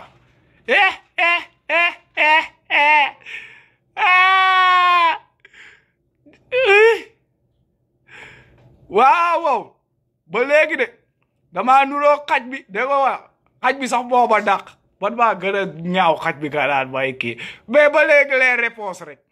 ba léegi les réponses maa gën a ñaaw xaj bi dégg nga bukki sax baa ko gën a ñaaw mais lan la wax les réponses ba léegi de sama ñaawal n'a rien à voir ak xala réponse ma nuroo xaj n'a rien à voir réponse yi voilà waay suba di xaj xam nga xaj yi dañuy ànd ak saret xam nga gisoo sax seetlu nga lool tuurukatu mbalit yi xam nga foo gis ñoo ngi ànd ak xaj su dee man may xaj bi kan mooy fas bi kuy saret bi def la nga xool sa saret su dee kay may xaj bi kuy saret bi en tout cas waaw yow wuti seen berkele man moom sareetu berkele bi laa topp boobu ba léegi atum yàlla maa ngi topp saret bi di mbaw rek saret bi ne du ma tontu di taxaw di daw rek ab berkele la maaxal laa sareetu mbalit bu ko berkele bu dof topp di daw rek man doo ma topp si di mbaw rek réponse mu ne du tot muy daw rek non mais what the fuck waaw xaj bi la xaj bi moo topp berkele bi atum yàlla maa la ko di mbaw rek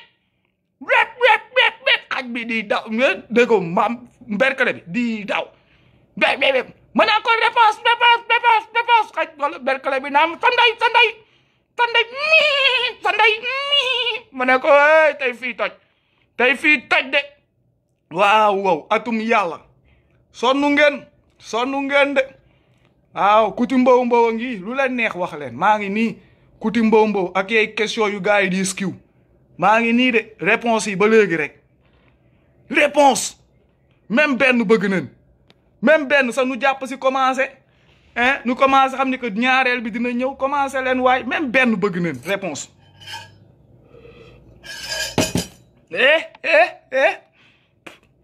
xam nga ni ko doomaraam mooy xàmmee doomaraam noonu la demee nag moo tax ma jàpp doomaraam yu mag yi te leen wàcc nee na ab doomaraam nga moo tax ma ne ko woy ay doomaraam rek kay mën a xamante gisoo tet ak fils si juróom bi la bokk te mënoo joxe juróom bi benn bi des donc tet ak fils ñooy ànd doomaraam ak doomaraam rek man wax nëbbatuuma de j'étais un ancien doomaraam je l'ai toujours dit ñëw xit laa woon doomaraam ni yéen adiya joxe naa ko maa jël naa taxaw naa bopp koñ mi bëggoon naa sama famille duñ see fees del am naa sax ay sikarkat ñi ay si yu ba seen sikar yu bëri yéen a ngi koy teg sama famille direct la baa déggoo lu ma la wax de loolu duñ see bokk ba mooy loolu mbaam mooy xàmmee mbaam moo tax lu may wax may mën a wax si mbaam bi parce que dama bokkoon si mbaam bi moo tax ba nga ma nee xaj bi mën a la wëy xaj beeg saret bay ànd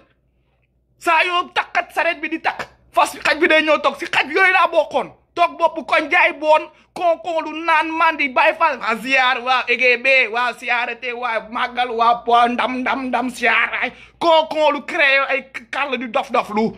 yaa ngi dégg donc nag à des moments foofu réveillé naan ma ay waxu kii nangam man dama lijjanti loolu man may xaar samay réponse nga naan ma ay waxu kii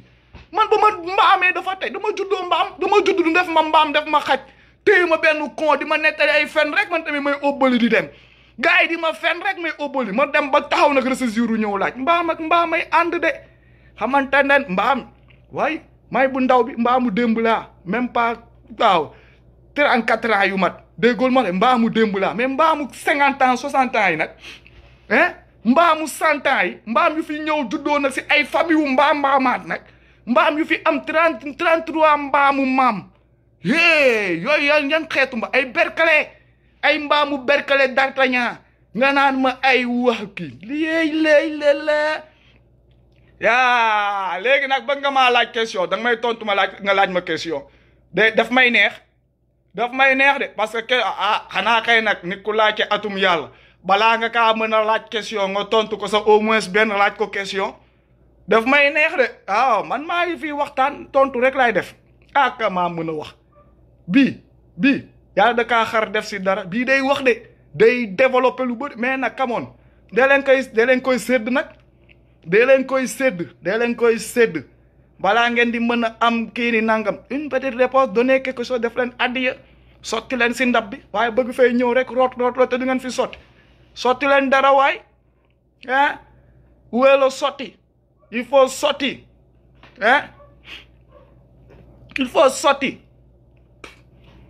Tafa Mbow, arrête toujours de me poser la même question, waay. Tu es né mouride. Je suis né je suis né musulman. Je ne suis pas né mouride. Je suis né musulman. Je suis né comme tout autre Sénégalais. Musulman. Le problème, moi, c'est que quand on est musulman, nous naissons tous dans des familles, nos familles sont divisées. Parce que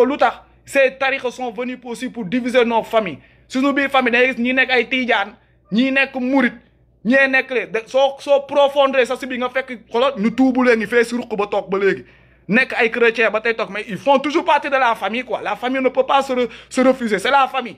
yaa ngi comprendre là cette chose là c'est un truc boo xam ne mooy loolu mais dans ma famille c'est une famille boo xam ne ni que y a du tout y a les cadres et y a les mourides parce que je suis waaye Thiès ku fa nekk surtout ma famille de Thiès yi c'est toujours comme ça Thiès c'est une ville boo xam ne ni que du nga koo xiifal pour le mettre à l'assaut Thiès c'est une ville de base foofu la gars yi di njëkk a dem di root di créer ay base da ngay gis Baye Fall yeeg Tidiane yeeg ñëpp a ngi fa fees soo duggee Thiès ñu xam Thiès ñu màggee Thiès xam ne lu may wax donc ces familles là ils sont toujours des familles yoo xam ne soo duggee si biir da ngay gis ñi nekk toujours si xam nga cadre bi ñi nekk toujours si Tidiane ñi nekk Baye Fall parce que Kawsara Fall la ngi ne xam nga ay sëriñ yaa ngi si alentour yi def fa xam nga nekk fa et c'est comme ça que ça marche quoi comme ça que ça marche. Mais pour dire quelqu'un qui est né mouride, il n'y en a pas. Il n'y a pas quelqu'un qui est né mouride. Tu deviens mouride en cours de route. Parce qu'au moment, quand tu es jeune, tu ne peux pas choisir. On est musulman. Voilà, parce que là, on est né avec des parents musulmans qui... Maintenant, dans le musulman, il y a des gens qui ont divisé que tu ne peux faire ton choix une fois que tu as grandi et que tu comprennes. Et c'est là où maintenant que tu vas faire le choix pour voir là où tu te sens plus confortable et continuer avec ça. C'est tout. C'est tout.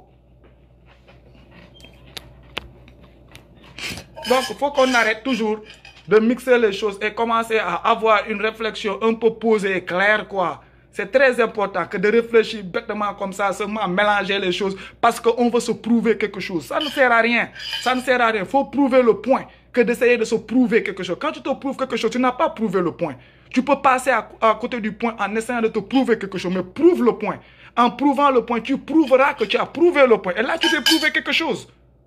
Je ne sais pas si je me fais comprendre, mais peut-être c'est un peu trop lourd pour certains textes. Mais là, si gâtal moi,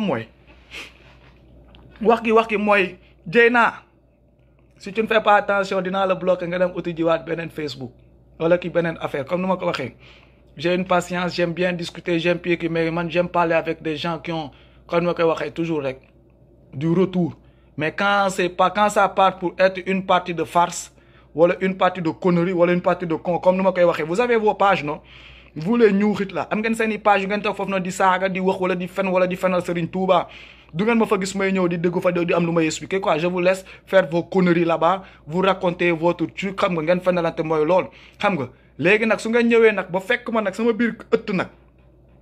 laa ngeen bëgg a def loo xam ne man du ma ñëw def ko seen biir ëtt comme ni ma waxee je ne vais pas vous trouver sur loolu wala ñëw fekk si leen si loolu dama leen di bloquer comme ça vous partez vous chercher quoi. Si vous n'êtes pas encore mature wala majeur wala vous n'êtes pas encore vacciné dans la tête, nous comme nous ko waxee nous on veut sortir de ce lot. Nous on veut sortir du lot de xam nga affaire du bête yi ngeen bëgg a dundal. Ça nous retarde, ça nous perd le temps et on n'y gagne rien. Ça ne nous donne pas de knowledge, de nous jox connaissance, de nous jox dara, de nous avancer dans rien. Ça perd notre temps quoi. Donc un moment aussi xam nga su ñu waxtaanee waxtaan ba si biir et que tu veux être une petite garce wala une petite conne wala su nekkee sa góor bu làqatu si ginnaaw jigéen nga tu veux être un con wala un pédé wala un nangam, ça c'est ton problème quoi. Mais arrivé à un point boo xam ne ni que tu n'as pas de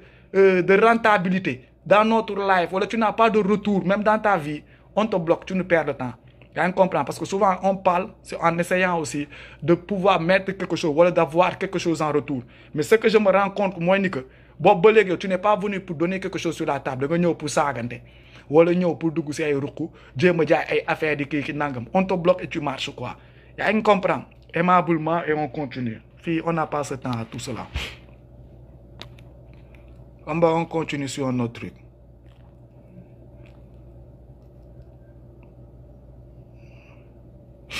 Ta femme, tu comptes partir un jour au Sénégal à Ndiarène pour avoir tes réponses. Ta femme,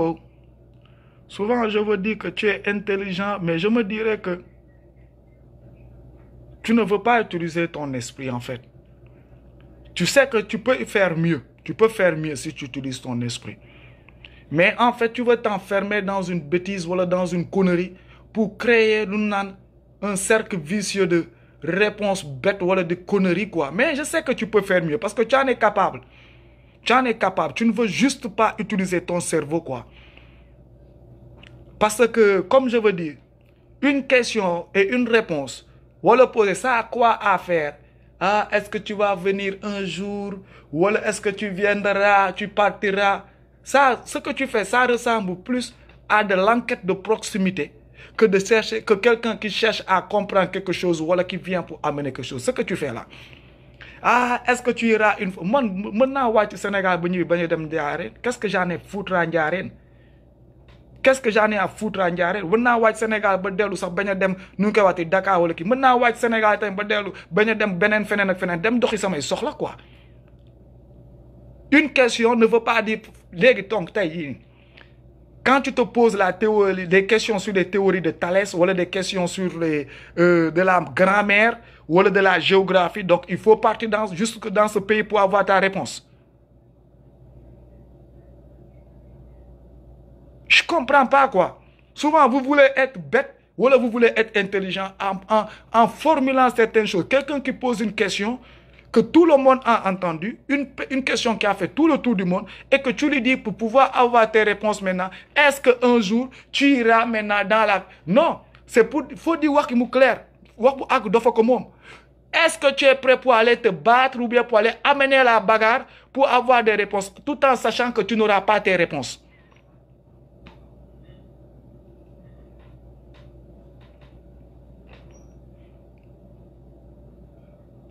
Non, c'est ça que je ne comprends pas. C'est à Ndiarène qu'il y a les réponses. Donc, si c'est à Ndiarène qu'il y a les réponses, donc ceux qui parlent pour lui n'ont pas les réponses. Donc, moi, je ne comprends pas. C'est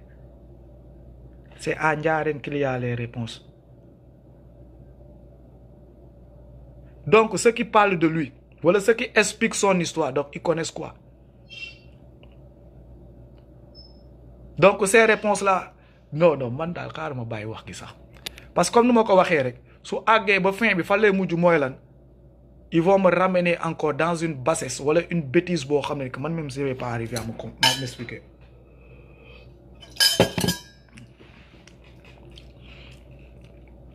La réponse est à Ndiarène, il faut partir à Ndiarène. Donc, il faut attendre les gens de partir à Ndiarène pour les faire des mourir. Il faut attendre aussi les gens de les amener à Ndiarène pour les montrer toutes ces réponses et toutes ces choses pour prendre leur adieu. Il faut attendre aussi que ces gens aussi partent à Ndiarène, prendre les choses, nous montrer pour qu'on puisse croire qu'ils vont nous amener au paradis. Parce que quand ils sont assis, si nous toguons d'expliquer ce qu'ils wax, là, yen koy déglu et vous xam ngeen ni que moo ngi Ndiarène. Pourquoi maintenant yen tamit mënoo leen doxantu ba Ndiarène ngeen dem ngeen déggal seen bopp histoire bi, ngeen dem ngeen rechercher seen bopp histoire bi, ngeen dem ngeen andil nu réponse yi. Du xam ngeen ni que moo ngi Ndiarène, réponse yaa ngi Ndiarène. Pourquoi léegi yéen su ngeen di ñëw ngeen di andi ay saaga mu tayal ngeen tayal dem andi réponse yi.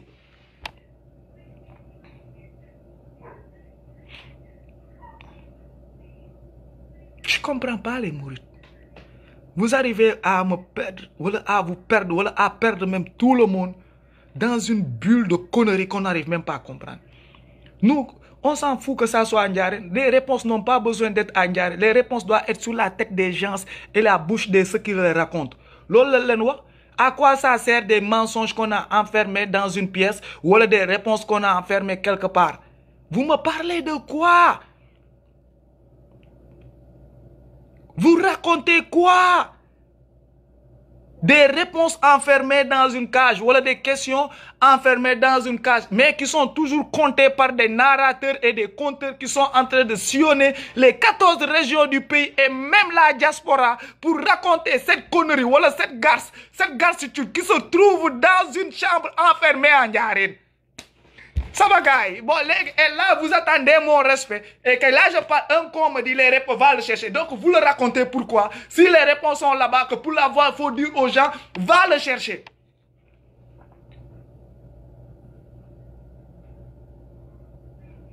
« 33 femmes, ñett yu bokk ndey ak baay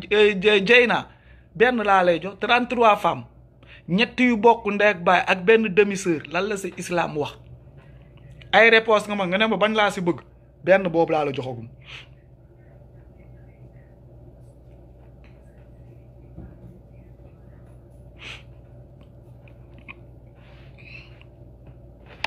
33 femmes.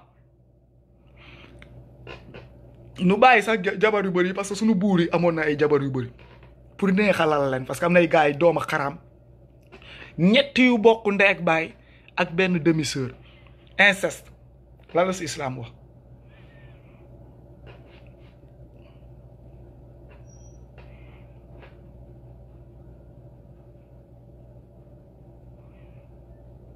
joy na benn ngoog 33 soo weddee nag 33 soo bëggee liste pour luy leeralal say affaire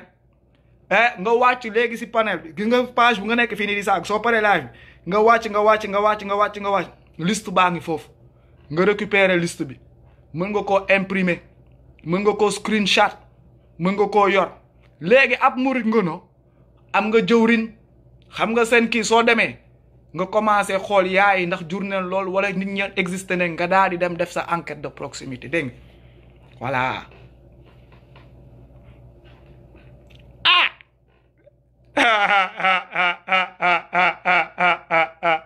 comme ma xolal fii laa lay bloqué point final loolu maa ko inventé dama lay bloqué ba nga daal dem am sa réponse soo amee sa réponse nga daal di ñëwaat dégg nga man loolu du ma si discuter man tuuti naa pour inventer ay waxu Serigne Touba man tuuti naa pour inventer ay waxu Serigne Touba lépp fii laa ko fekk dama see tuuti lool trop petit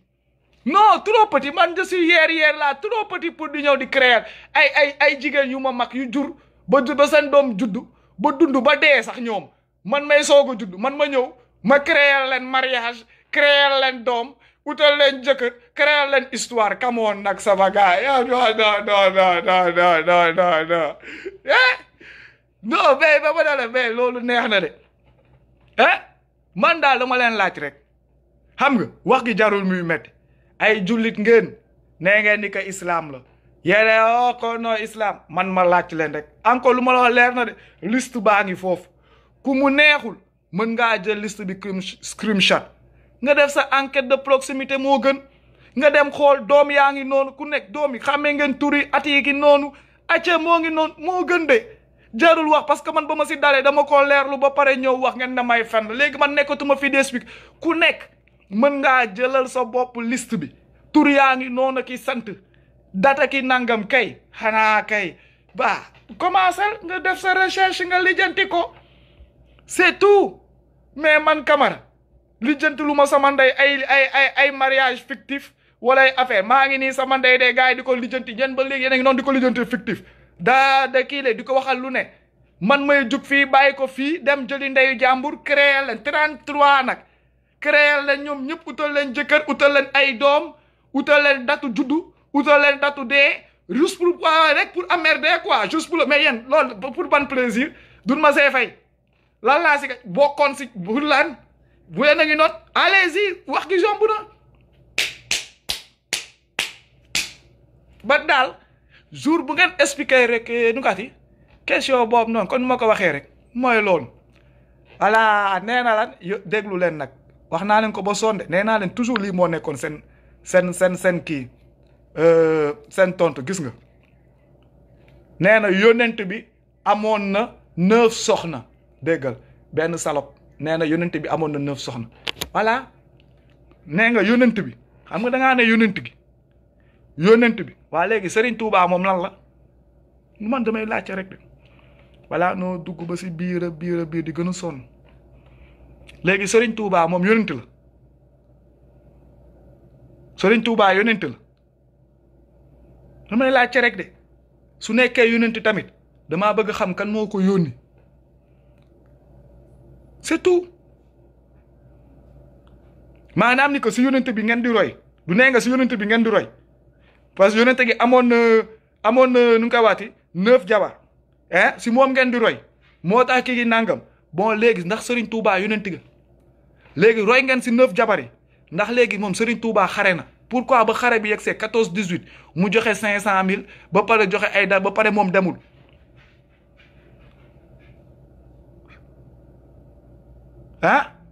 léegi yonent bi amoon na 9 jabar est-ce que yonent gi 9 jabar moom yooyu yëpp la am ak moom doom rek pour nu bañ a sori si wax gi de nu def ko lu terre à terre balaa di dugg si complexe wax gi di ko sori yonent gi su dee yow xam nga yonent gi xam nga sa diine xam nga kii yonent gi ay doomam kan la ko amal taawam bu góor bu gën a mag ñaata at la deewee yàgg naa di ko fay naa leen comparaison baa ngi nii moo tax murit mënuma koo bàyyi benn si wax yi ngi nii moo tax ma ne la boobu ba léegi moo tax ma naa leen du ma dellu da nga yotaa benn ngi nii parce que xam nañu seen diine duñu leen a gëlëmal gars yi du leen a gëlëmal ba nga xam ni que mooy lool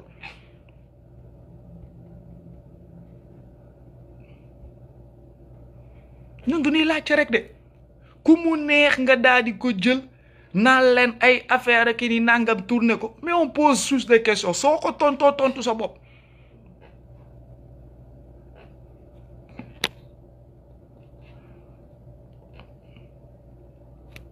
Serigne Touba ban daal laajtewuma waxuma lool xam nga Macky Sall mooy président su ko neexee mu yeewu confiné su ko neexee mu kii léegi lu tax tey tamit seen kilifa diine yooyu ak yeneen tamit ñoom tamit suñu jugee tamit duñu confiné def comme buur su nekkee ni que yonente gi moom amoon na 9 jabar que Serigne Touba moom tamit daa ñëw di roy si moom ba raw poti ko multiplier quadruplier quintuplier ko ma laajte ndax moom tamit yonent la nga ne ma non du yonent mais amoon na droit woote wala amoon na ndigalu woote ku ko ndigalal mu woote lan ba léegi wax gi leeru man du ñuy wax toujours du ñuy wax fii ole gars yi tontu la lii nu dem nu tontu la leneen di teppeeku di ñëw saa waay yonent la waaw wala déet oh non du yonent boo léegi lan moo ko may mu am 33 femmes oh parce que amoon na ndigalu woote lan 33 femmes wala woote islam wala woote nan la ñuy roofee genn laajte foog mu terre à terre soxlawuma yeneen yi gars yi di ko jël di ko metti di jéem xool fu ñu koy wiiree laajte rek c'est pas méchant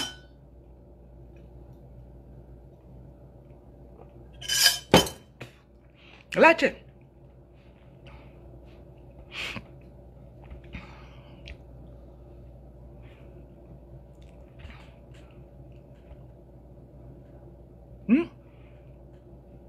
on ne comprend pas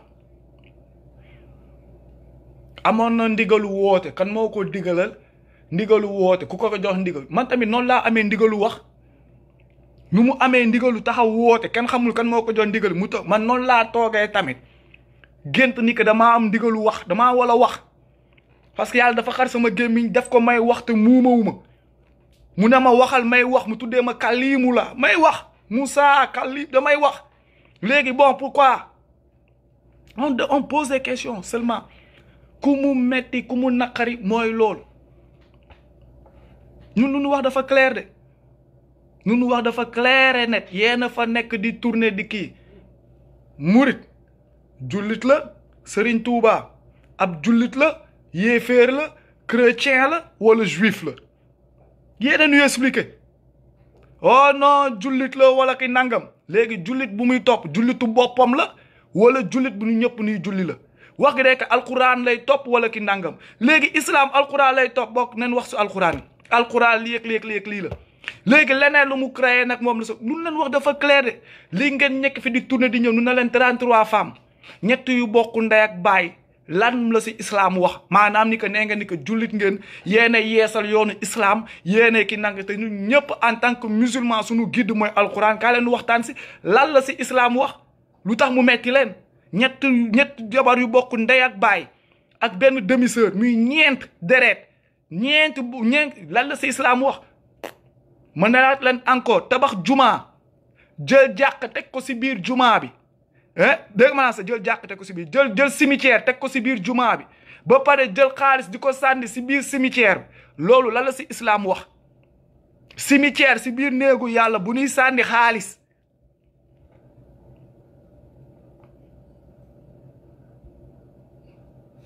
loolu yéenay wax de parce que loolu bokkul ñun si islam bu nu xam islam bu nu màgg islam bu nu jàngal lii bokku si nu gis ko mu bees ay nit di ko dund ba koo gëmal nit ñi ba pare naan si islam la bokk nu leen di laaj fan ngeen ko gis ak fan ngeen ko xam ak fan ngeen ko déggee leen di yéenay wax de yéenay wax ba léegi rek tantôt Serigne Touba yàlla la Serigne Touba jaamu yàlla Serigne Touba yéenay wax de ñun suñuy question leen yor di posé seen wax yéen a ngi waxati nag su ngeen waxatee nu posé waat question ngeen merati comme bokk répondre leen yéenay wax ñun ñuy posé seulement parce que ne comprend plus léegi jaamu yàlla boobu noonu ngeen di wax jaamu yàlla nan lay dugalee nit ki àjjana su nekkee moom daa wala jaamu comme moom su nekkee jaamu yàlla comme ñun lan leen ñun du nooy jaamu yàlla Serigne Touba su nekkee jaamu yàlla ñoo ko ñun lan leen ay mbaamu yàlla wala ay xaju yàlla wala lan leen ñun ñëpp ay jaamu yàlla leen lu ko si war moo ko moonu si war léegi moom nag su nekkee jaamu yàlla nan lay dugalaatee àjjana nan la ab jaamu yàlla di dugalaatee fu mu moomul àjjana wu yàlla gi àjjana wu yàlla yow ngay jaamam nan ngay dugalaatee ay nit àjjana te yow nga wala jaamu ba àgg foofu man damay poser question seeni wax la après ku mu neex nga saaga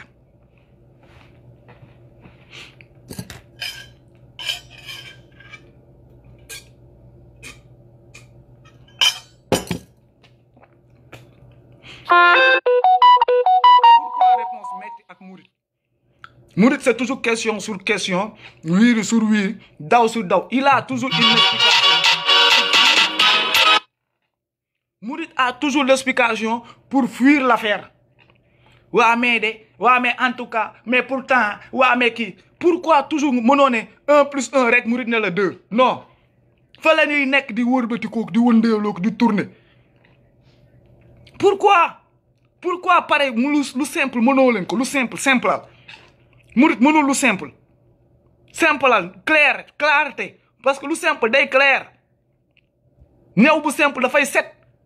lu bëri affaire lu bëri kii moom mooy jaxasoo parce que y a trop murit toujours doo leen xool même suñuy togg ba seen lépp jaxase def si tout seen lépp c'est exagère extravagante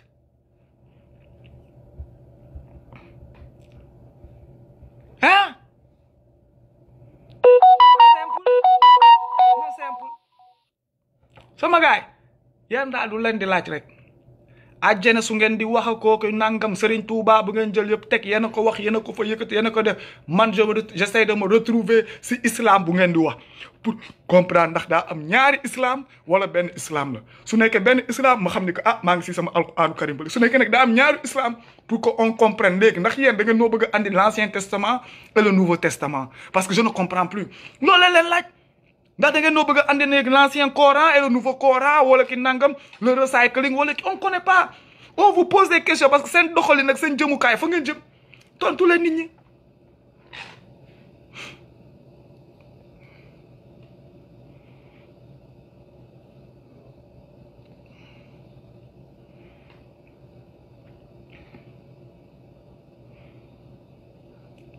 dégga saa waay deena yonente gi am na fukki personne de fukki nit yu mu newoon ni que seen yaram araamal na safara léegi c'est ça le problème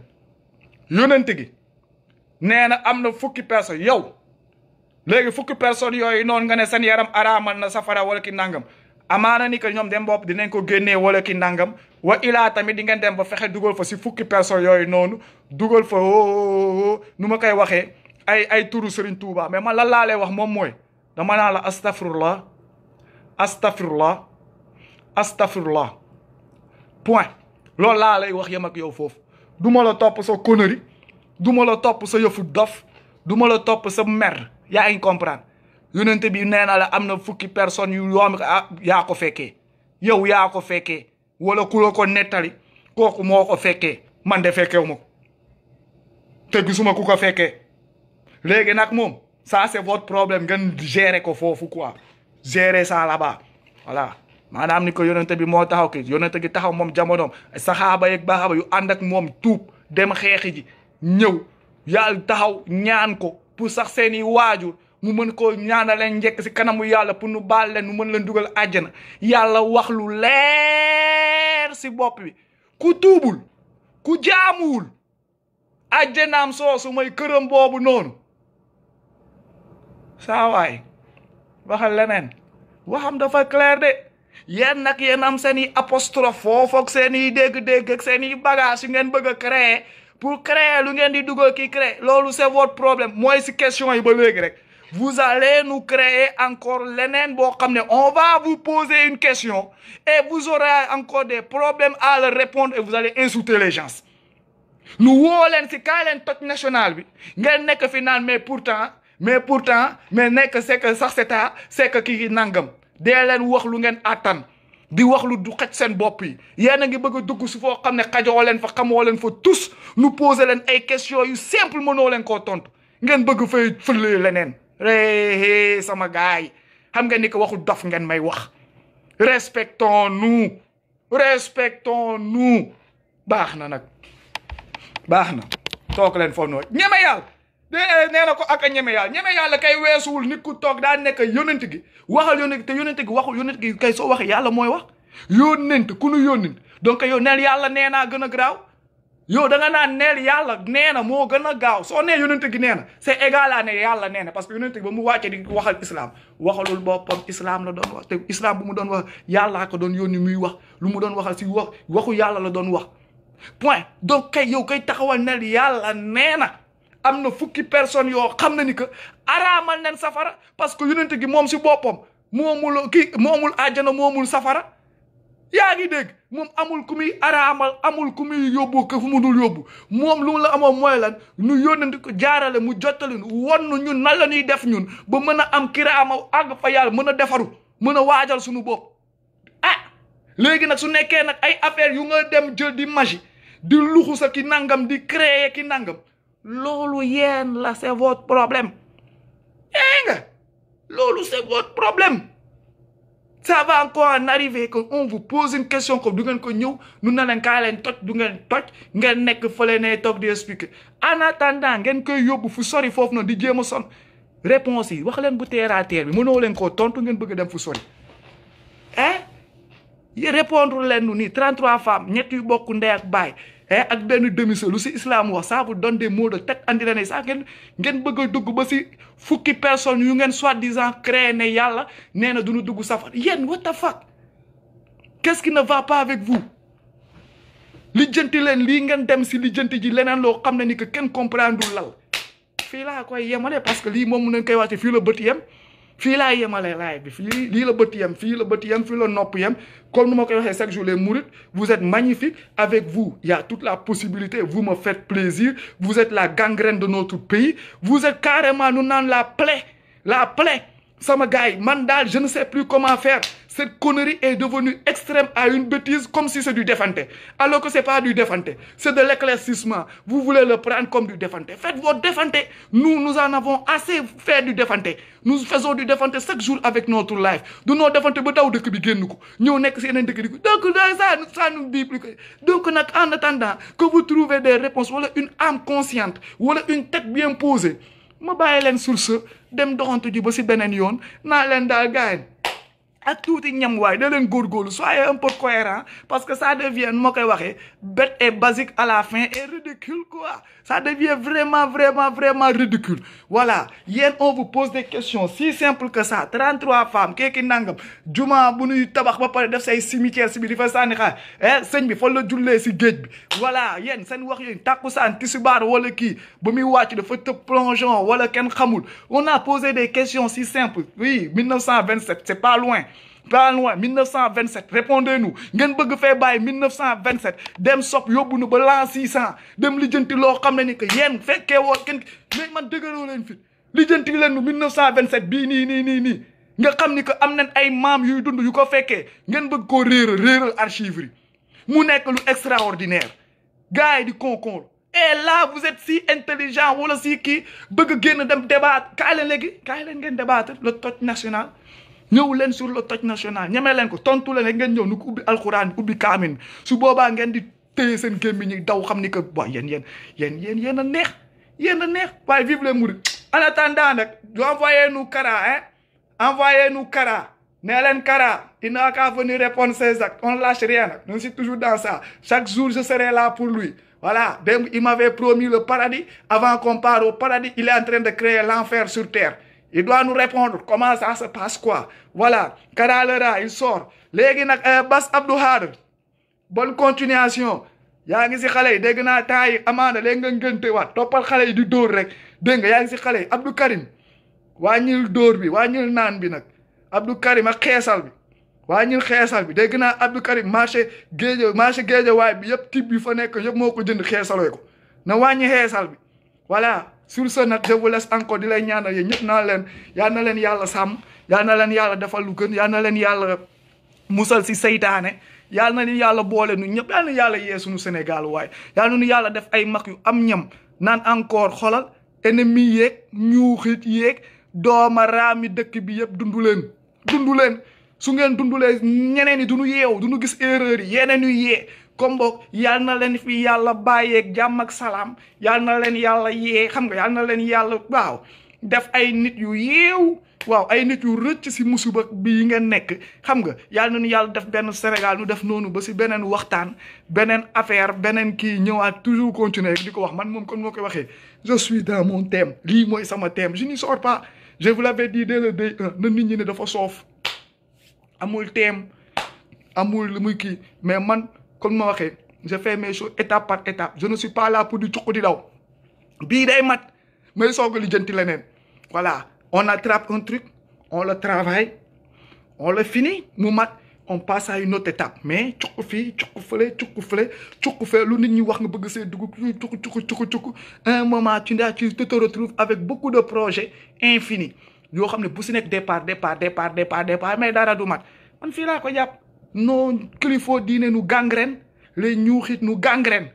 man ak ñoom ba nu tontu wonte suñu tontu wontee nag là maintenant on va aller regarder encore Macky Sall quoi xam nga aller regarder zircon pétrole gaz yéen a ma gën a xam avec toutes ces petites conneries là waaw Aboubacry maa ngi lay siyaar di la siyaaraat di la resiyaaraat naa la bëggee saa fi nga bàyyi Ousmane Sambou siyaaraat naa la xam nga siyaar naa leen yéen ñëpp waaw Khady Baro yee Bayo waaw yéen ñëpp siyaar naa leen ce pays Mousso Sénégal